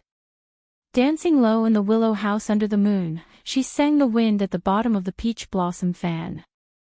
After parting, I remembered our meeting. How many times did my soul dream with you? Tonight, with only the silver lamp shining, I fear that our meeting is a dream. Those who could linger in this kind of place were mostly scholars. They usually boasted that they were outstanding and talented. Those they interacted with were all scholars. More or less, they had some talent. Otherwise, they would not have been able to fool the crowd. After that person read 2 lines, the mocking voices in the hall quieted down. Until the last line, "I fear that our meeting is a dream," was read out, there was no more noise. Countless people were stunned. They turned around to look at Qian Duo and swallowed their saliva in disbelief. Was this poem really written by that idiot Qian Duo? The woman on the stage was also stunned. She muttered a few lines and felt some kind of emotion. When she looked down the stage again, her eyes were a little hazy. At the door of a certain room upstairs, the woman called Anying opened her mouth slightly. The man opposite her was also surprised. Even if Qian Duo did not understand poetry, because of his background, his ability to observe people's expressions was far beyond that of ordinary people. Looking at the eyes and expressions of the people around him, he knew that the 1,000 taels he spent just now was really F*king worth it. Especially when he saw those so-called scholars, their expressions were as if they had seen a ghost. The carefree feeling in his heart was indescribable. He hummed a strange tune and walked out of the door alone under the stunned silence of the crowd. Just as he was about to walk out, he seemed to have thought of something. He turned around and walked to a table. The servant looked at him in a daze and asked, "Young Master Qian, is there anything else?" Qian Duo curled his lips and said, "That 1,000 taels of silver was wrong. Give it back to me. I can't control you, but your sister can. When I go back in a few days, I will tell her everything you did here one by one." There was still an hour before the curfew. The streets of Feng State City had already become sparse. Li Yi scolded as he walked. He did not hear a response for a long time. He looked back and saw that Mississippi Lu was already breathing evenly. He shook his head and sighed helplessly. "I can't control it anymore." The 3 words, "fragrant forest garden," were vaguely visible under the illumination of the fireworks in the night sky. Chapter 675. Wearing a bamboo hat, Li Yi came out of the pharmacy with a lot of things in his hands. The fat man didn't lie to him last night. When he handed over the money to buy these herbs, the shop assistant accepted it without hesitation. Along the way, he saw 2 banks on the street. The name of the bank was Bank. It seemed simple and crude, but it had a profound meaning. It was because it was opened by a big family surnamed Qian. When people talked about it, they would feel that all the banks in the world were their own homes. The Qian family was very famous in Fengzhou City because of their wealth. Fengzhou City was prosperous, and there were many rich families. Some of them were new families, and some were well-known families with deep heritage. The Qian family belonged to the former, and it couldn't be more new. It was said that the master of the Qian family was originally a destitute laborer. However, he had unexpectedly made a fortune more than 10 years ago. He had started by unloading goods from ships. Then, he had slowly started a small business. Step by step, he had expanded his business. After 10 years, the wealth accumulated by the Qian family had surpassed most of the so-called rich and powerful families in Fengzhou City. Including those well-known families with decades of heritage, the wealth of the Qian family could be ranked in the top 5 in the entire Fengzhou City. In other words, the number of families in the entire Fengzhou City that were richer than the Qian family could be counted on one hand. Although power and money couldn't be separated since ancient times, the reality was that those with power had money, and those with money didn't necessarily have power. Especially in today's era, businessmen were lowly. The richer they were, the more they had to accept the ridicule and indifference of others. The Qian family was such an existence. They were different from those families that had accumulated wealth and reputation for hundreds of years. In the eyes of most people, they were villains, landlords, and nouveau riche. They weren't recognized by the upper class. Unlike the later generations, this kind of people were successful entrepreneurs, leading the trend of success studies, and idols in the hearts of countless confused youths. They could write books such as Chien Naiji's Success Studies, The Law of Success, Chicken Soup for Success, and so on. They could be sold out. This information was obtained by Li Yi from an insider. At that time, the insider was blocked by him in the corner.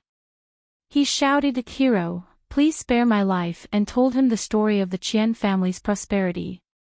He even told him that the head of the Chien family kept a concubine in a small building, and that young Master Chien and a scholar were suspected to have a homosexual fetish. Before leaving, the insider sincerely suggested that if he wanted to rob the money, he should go straight along this road and then turn left.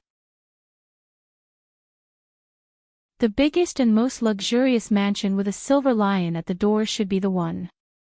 This was the information he politely inquired. As for yesterday's young Master Chien's wish, he didn't know yet. He didn't have many poems, but all of them were fine works. Yan Jidao's style of poetry was deep and profound, and he was good at expressing emotions. His achievements in literature were even higher than his father, Yan Shu's, in both the current and future generations. Yan Jidao was someone who didn't even take Su Shi seriously. He didn't have many poems, but all of them were excellent.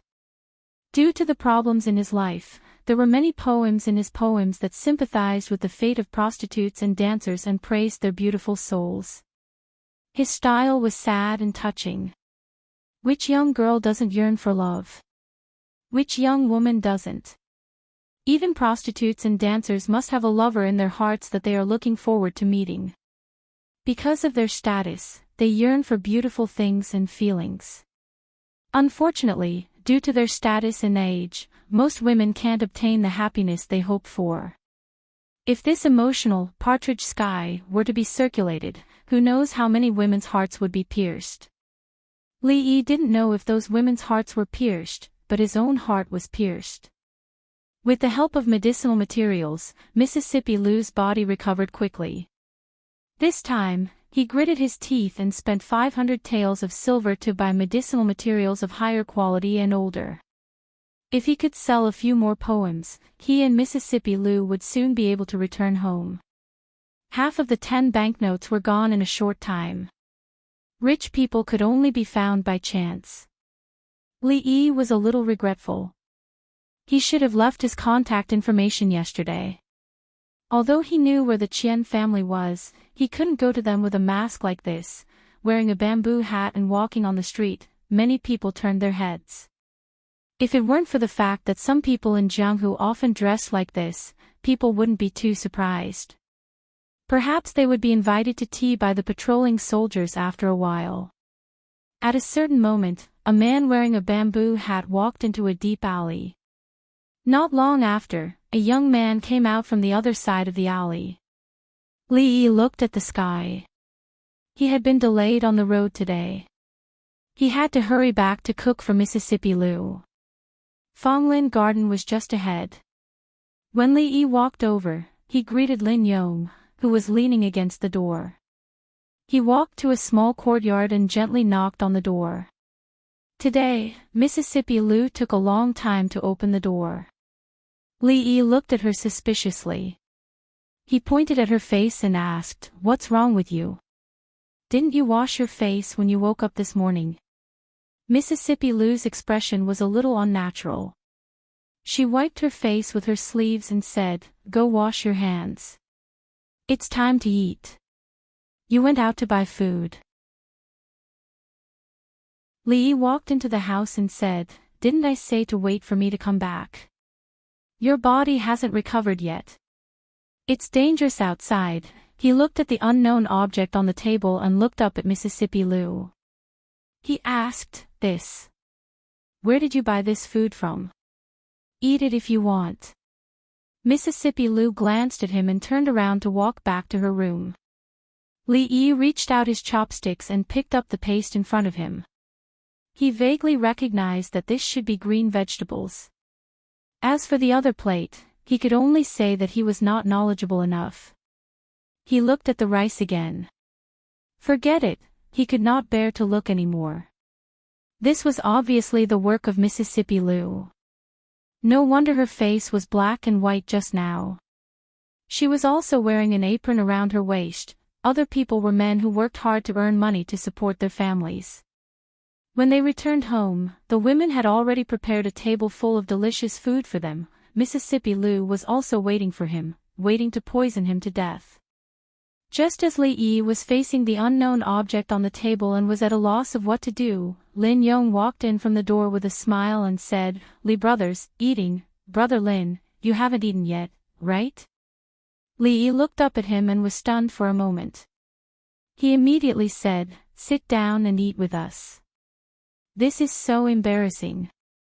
Lin Yong rubbed his hands and sat opposite Li Yi in embarrassment. He looked at Li Yi in surprise.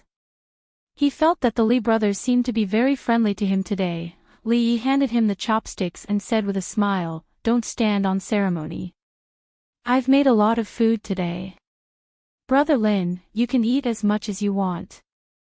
"Haha, then I won't stand on ceremony." Lin Yong took the chopsticks and laughed. He asked, "Where's the food? Is it not here yet?" "Li brothers, you sit down. I'll go get it." His eyes inadvertently swept across the table and asked in confusion, "What is this?" "This is it." Li Yi looked at him and said sincerely, "What is it?" Lin Yong looked confused. Li Yi pushed the two dishes over and said, "I've already eaten outside. Brother Lin, don't stand on ceremony. Do you want me to help you get 2 more bowls of rice?" Lin Yong lowered his head to take a look and finally realized something. His expression changed. I'm so embarrassed to eat here every day, Li brothers." Lin Yong put down the chopsticks and strode outside. He said apologetically, "I suddenly remembered that Miss was looking for me. I'll go and ask her first, it's okay." Lin Wanru came in from outside. She looked at him and said, "The shop is not too busy now. You eat your food. I have something to ask Li." She turned to look at Li Yi and said, "I wonder if it's convenient for Li to come over now." Li Yi stood up and patted Lin Yong's shoulder. He said, "Brother Lin, food is precious. Don't waste it." Lin Yong stood up and looked down at the table. His face instantly turned pale.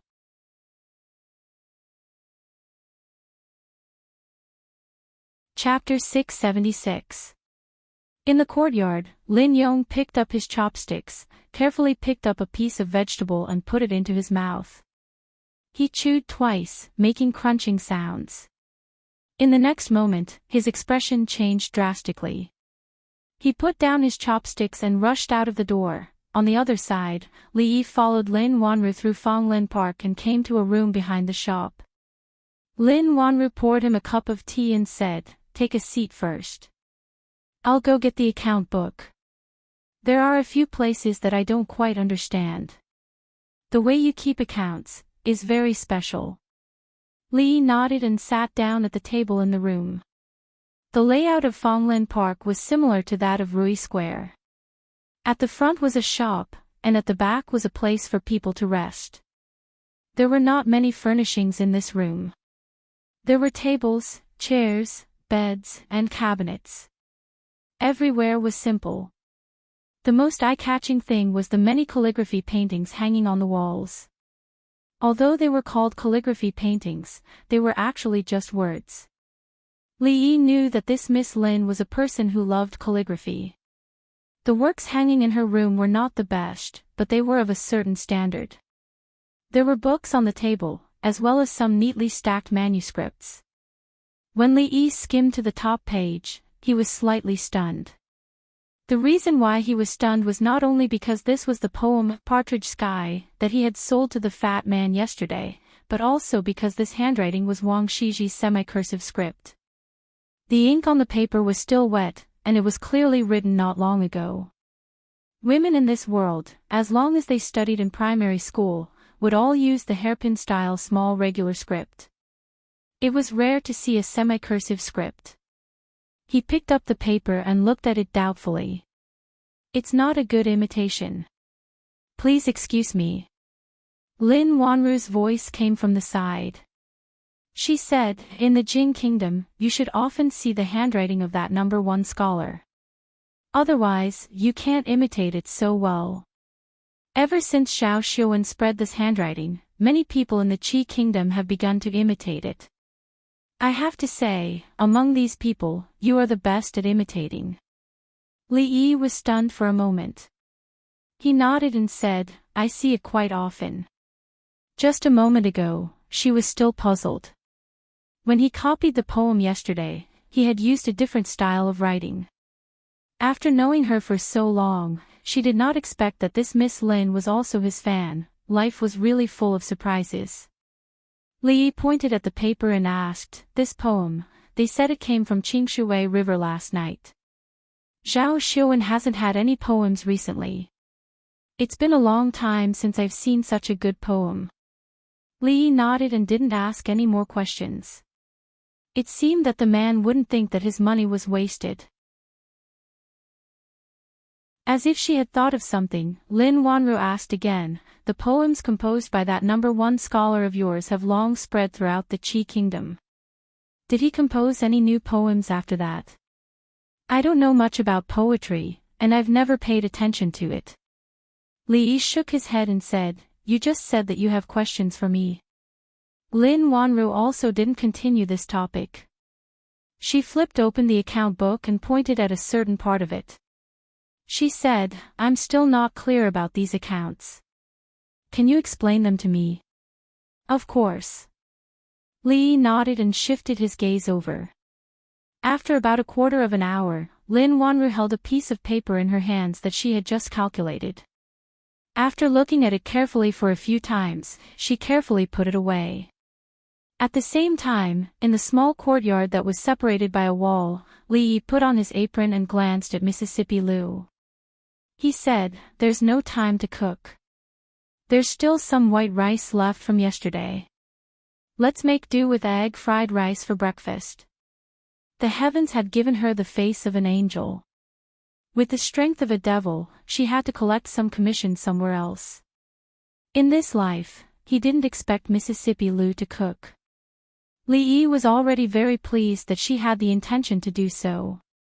In the afternoon, the man named Lin Yong didn't come over for a free meal. He only went out for a stroll like he did yesterday. After eating, he would exercise a little and sleep with Mississippi Liu after the sun set.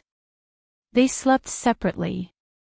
He didn't know if practicing the tortoise breathing technique had any healing effects. However, at least he could fall asleep immediately when he was bored. From then on, he wouldn't have to suffer from insomnia anymore.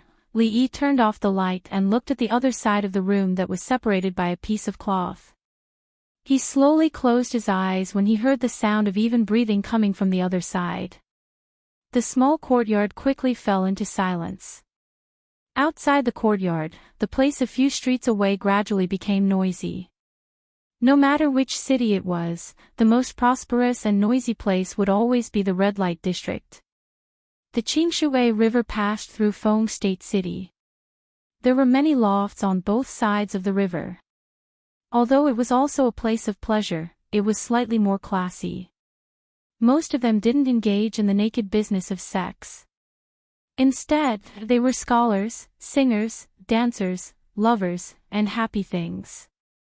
Although Feng State City was remote, it was far away from the war. The people lived in peace.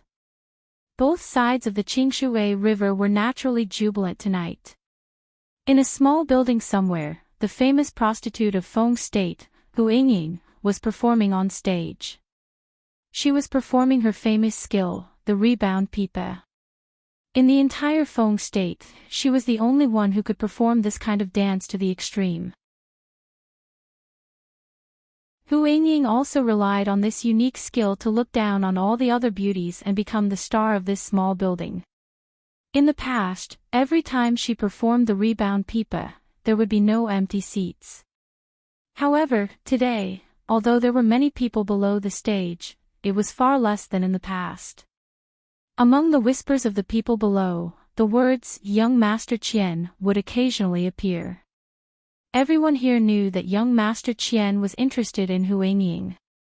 However, Miss Huangying, who was famous in Feng State, naturally looked down on that fat guy who reeked of money. Even though he had spent a lot of money several times, she still accepted the money and never asked to meet him alone. This kind of thing was very normal.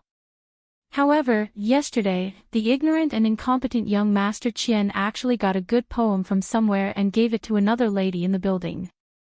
Not only that, but he also took back the 1,000 taels of silver that he gave to Huangying.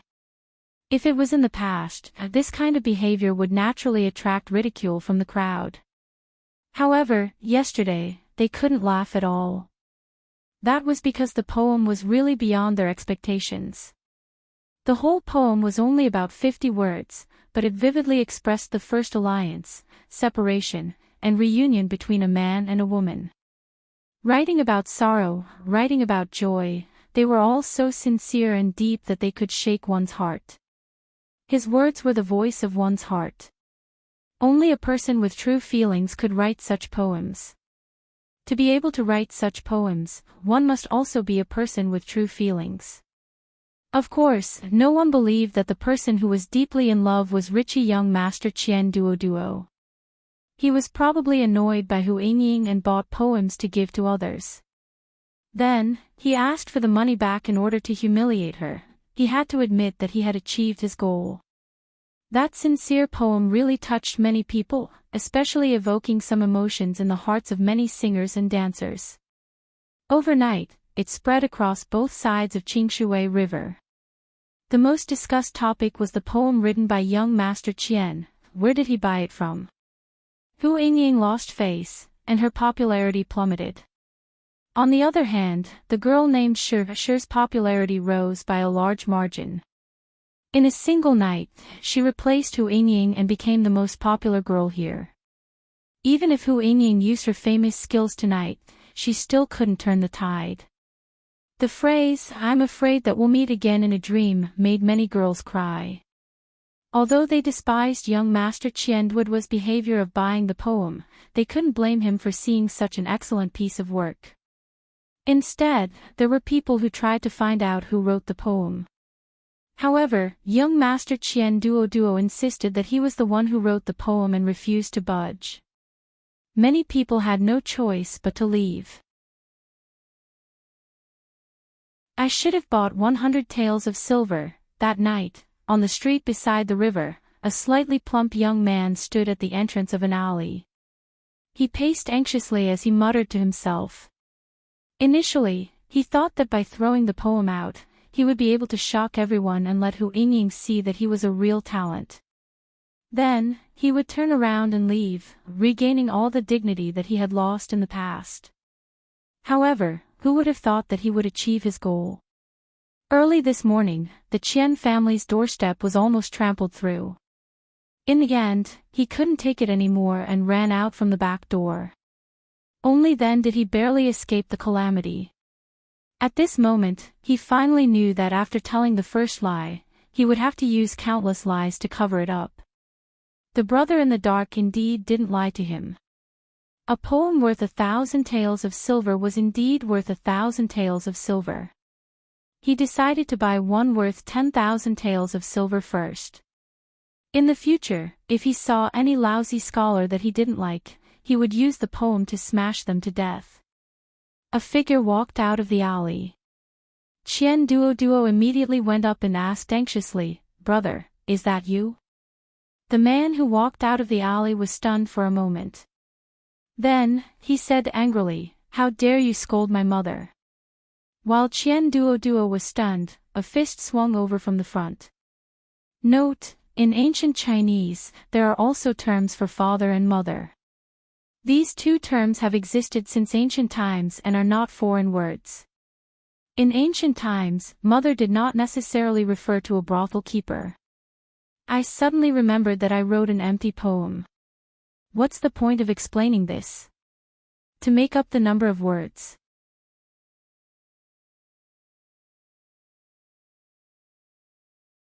Chapter 677. Asterisk bang. Asterisk Chien Duo kicked the man into the alley. He curled his lips and said, "Do you really think that the 2 kilograms of meat on my body are just for show?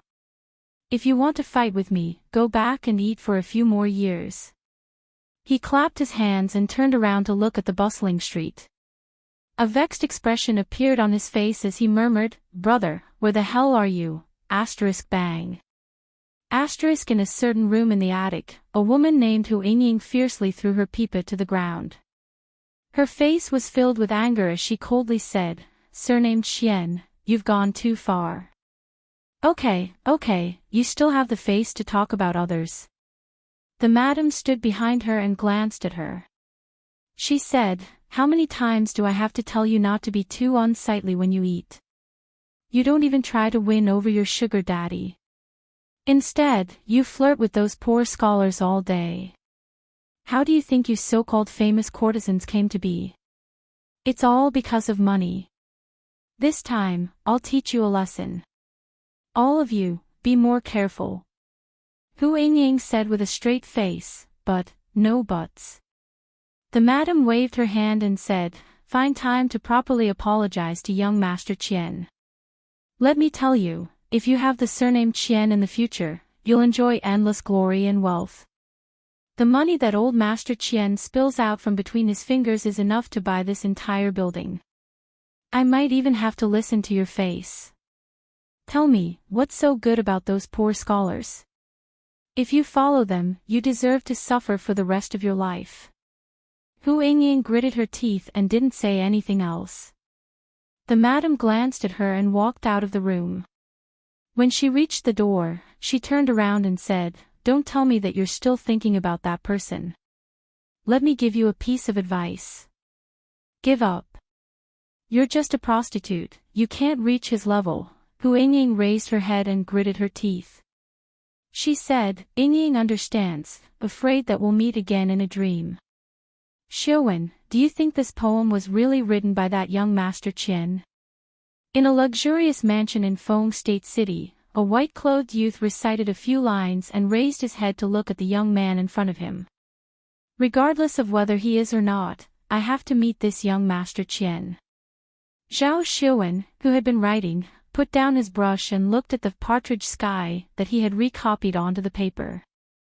He said, "It's not important whether he bought this poem or not. What's important is where he bought it from. I'm more interested in someone who can write such a poem. Don't you find it strange, Yanzhou?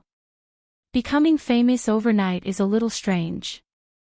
Young Yanzhou nodded and said, "The style of the poem is unique. It's unlike anyone I know. Although the theme is nothing more than sadness and resentment, feelings and nostalgia, it's tactful and delicate. It's also romantic and charming. It's fresh and handsome. I really can't think of anyone else in Feng Province or even the Qi Kingdom who has such a standard." He looked at Zhao Xiuwen and said, "If you didn't deny it just now, I really would have thought that this was one of your hobbies. I don't have the leisure to do that." Zhao Xiuwen said with a smile, "However, that young Master Qian is the son of the god of wealth. It doesn't seem to be easy, the god of wealth will probably give you face." Yang Yanzhou shook his head and then looked at him again. He said, "I heard from the third prince that person seems to have come to the Qi Kingdom. Do you know?" "Who?" Zhao Xiuwen raised his head and asked in confusion. "Li Yi," Yang Yanzhou said, looking at him. Zhao Xiuwen was stunned and slowly stood up from the chair. "Are you sure you found out everything?" On a street somewhere in Feng Province, the young man stopped and looked at a shop in front of him and asked again. The servant behind him immediately replied, "Young master, I've found out everything." The scholar came back from the Jing Kingdom with Miss Lin. It seems that they were in trouble. They have an injured wife with them. They live in the courtyard next to Fonglin Garden. The young man nodded and said, "Let's go." Li Yi walked out of the courtyard and saw Lin Yong at the gate of Fonglin Garden. He said casually, "Brother Lin, have you eaten? Do you want to come in and eat?" Growl. Hearing the word eat, Lin Yang's stomach growled. He looked up at Li Yi and shook his head. He said righteously, no need, no need. I've eaten outside just now. Thank you for your kindness, Li brothers. Mississippi Lu suffered another blow. She probably wouldn't cook for a while. However, it seemed that she had left a big shadow in Lin Yang's heart. He had obviously only tasted one bite yesterday and regarded the courtyard as a dragon's pool and a tiger's den. Back then, he had eaten all the food she made. In the end, he still went back and brought Lin Yong a serving of rice. After tasting it, the mountain-like man was moved to tears. Just as Li Yi was about to go back, he heard noises coming from the shop. Inside Fonglin Garden, the man surnamed Bai looked at Lin Wanru and said with a bitter smile, Wanru, think about it again. 10,000 taels of silver is not a low price. My father likes Lioli the most. I really can't think of a good gift to give him for his birthday. Lin Wanru shook her head and said, I'm sorry. The flying swallow horse is the treasure of Fonglin Garden. It's not for sale. I know it's a bit difficult. The man surnamed Bai looked troubled and said, but I also want my father to be happy. Otherwise, I definitely wouldn't ask. I'm really sorry. I can't make the decision alone. Lin Wanru still shook her head. Not long after, the man surnamed Bai walked out of the shop.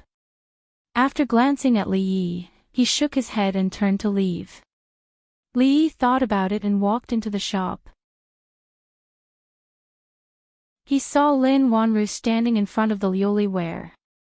He walked over and looked at her. After hesitating for a moment, he said, Miss Lin, if you can sell this Lioli ware, it's better to sell it as soon as possible. Why? Lin Wanru looked at him and asked with a frown. Li pointed at the Lioli ware and said, there are some foreign merchants who claim to be from Great Britain. They traveled over land and water to bring a large amount of Lioli ware here. This thing will soon be worthless. So, it's better to sell it as soon as possible. How do you know? Lin Wanru looked at him and asked. It's a coincidence. I saw them in the Jing Kingdom before. It won't be long before they reach the Qi Kingdom. Li Yi could only say so much. Any more would involve business secrets. It was not easy for the British merchants. They traveled thousands of miles, traveled over land and water, and lost a lot of people. It was not easy for them to come here. He had to give them a way out. Watching him leave, Lin Wanru's face showed a thoughtful expression. When she looked at the flying swallow again, her eyes changed a little. Great Britain. A foreign merchant. Lin Wanru's face showed a thoughtful expression. I've never heard of this foreign country. Is it rich in Lioli ware? Chongzhou and Fengzhou were neighbors. If one rode a fast horse, it would take a day's journey from Fengzhou to the border of the Qi Kingdom. After crossing the river from Chongzhou, one would reach the territory of the Jing Kingdom. In a shop in Fengzhou City, the shop assistant scratched his head in confusion and asked, Where did you say you came from? I didn't hear you clearly. Say it again. At this time, there were a few men in ragged clothes with unkempt hair and dirty faces. The man in the front looked at him and said arrogantly, Listen carefully. We come from the great United Kingdom of Great Britain and Northern Ireland. We have a big business with you. Hurry up and ask your shopkeeper to come out. What are you doing? The shop assistant looked at them with disdain. He waved his hand and said impatiently, A bunch of stinky beggars. You want to ask our shopkeeper to come out? Hurry up and get lost. If you don't, I'll let the dogs bite you. The man in the front turned around and gave another man a look. The man immediately opened a big box on the ground. In an instant, the whole shop was lit up. The shop assistant looked at the box with his mouth wide open. He was stunned. After a while, he shouted and ran to the back. "Shopkeeper, come out quickly."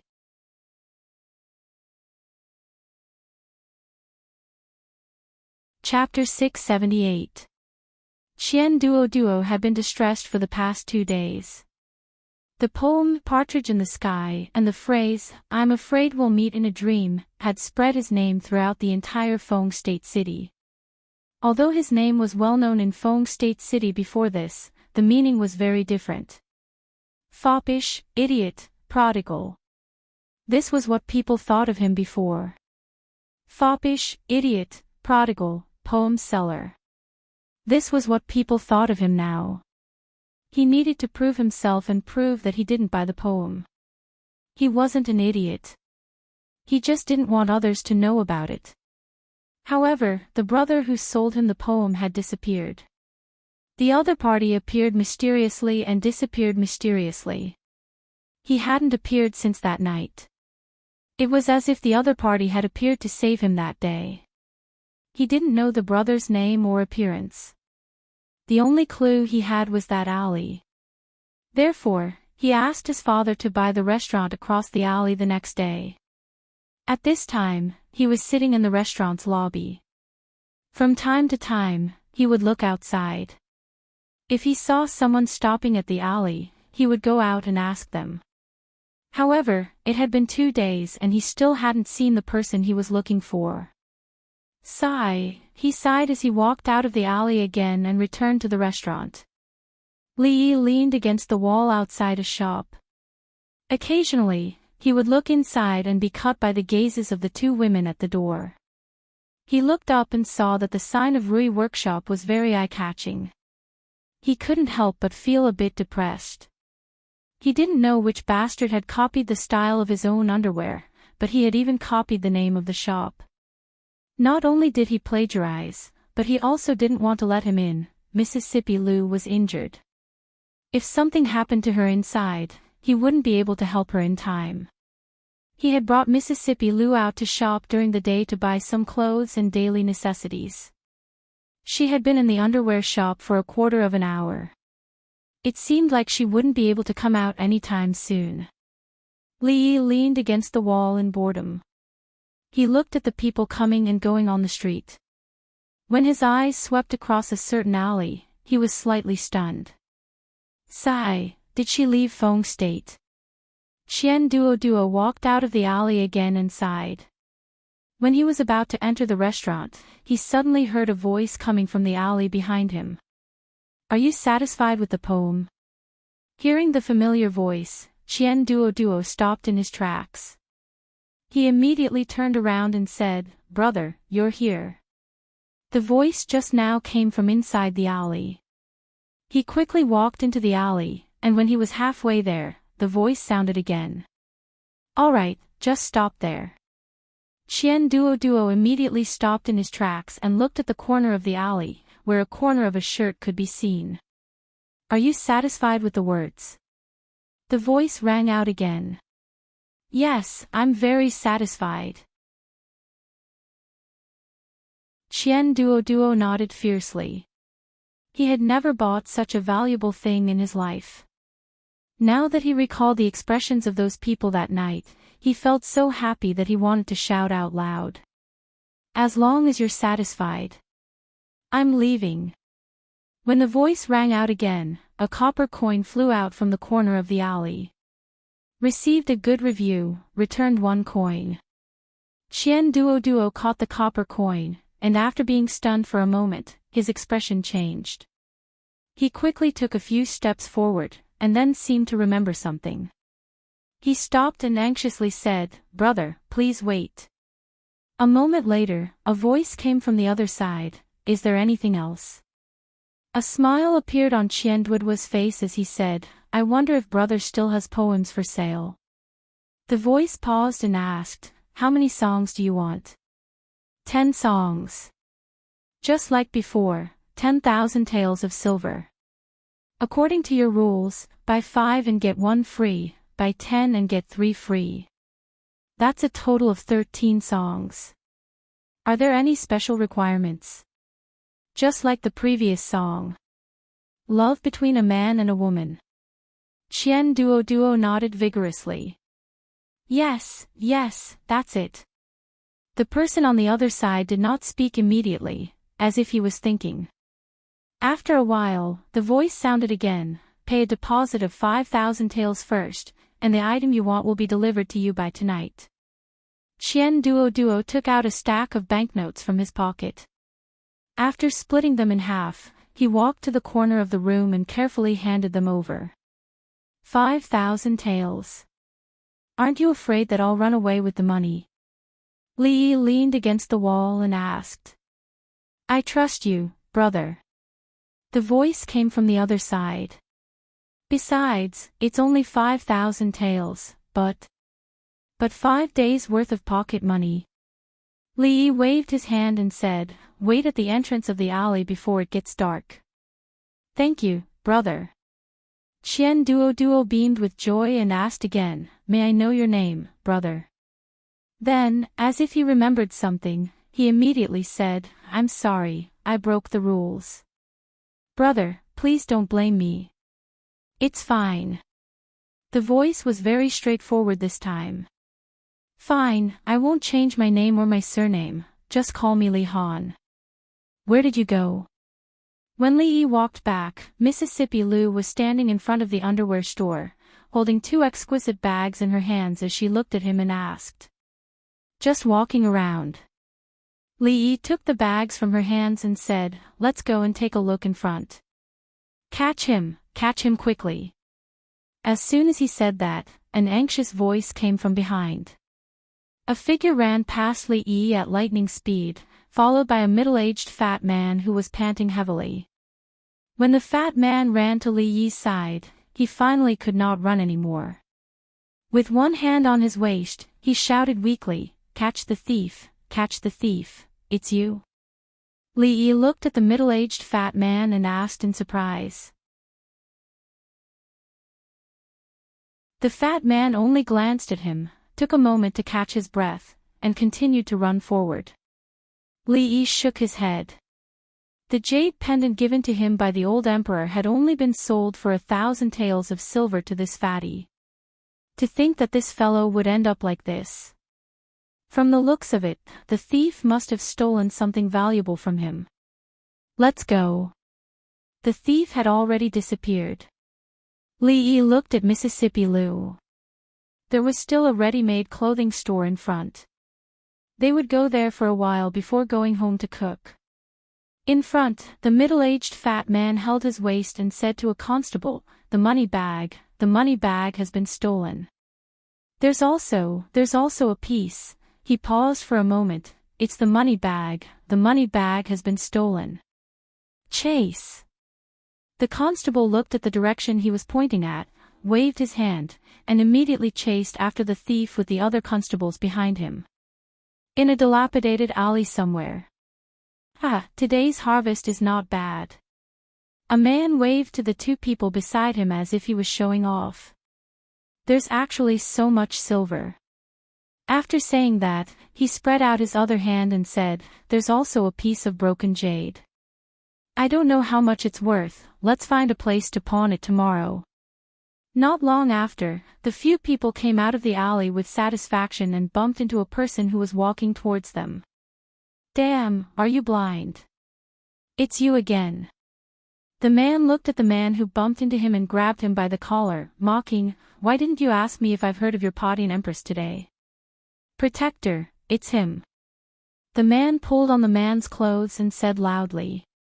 As soon as he said that, more than 10 figures rushed out from a nearby house. The person in front was a man in blue. At this moment, he was looking at the few people with gloomy eyes. He waved his hand and said, arrest them. The yellow-clothed people behind him rushed forward. Damn, there's actually an accomplice. The man's expression changed, and he kicked away the man who was grabbing his clothes. The 2 people beside him had already reacted and madly ran forward. Chase! The man in blue ordered. Everyone immediately responded and chased in the direction that the 3 people had escaped in. Damn, I'm dead tired. Not long after, the man and the two people stood on the street, bent over and panting heavily. At this point, those people finally didn't dare to chase them anymore. Tired? If you're tired, then take a rest. A voice came from behind. The man suddenly turned around and saw that the constable had placed a knife on his neck. Immediately, other constables came over and locked the three people together. "Why don't you come with us?" The leading constable waved his hand, and a few constables carried the three dejected people towards the direction of the yamen. You're tuning in to the Journey of the Soul YouTube channel. Don't forget to subscribe and join us on this journey to catch the most captivating stories.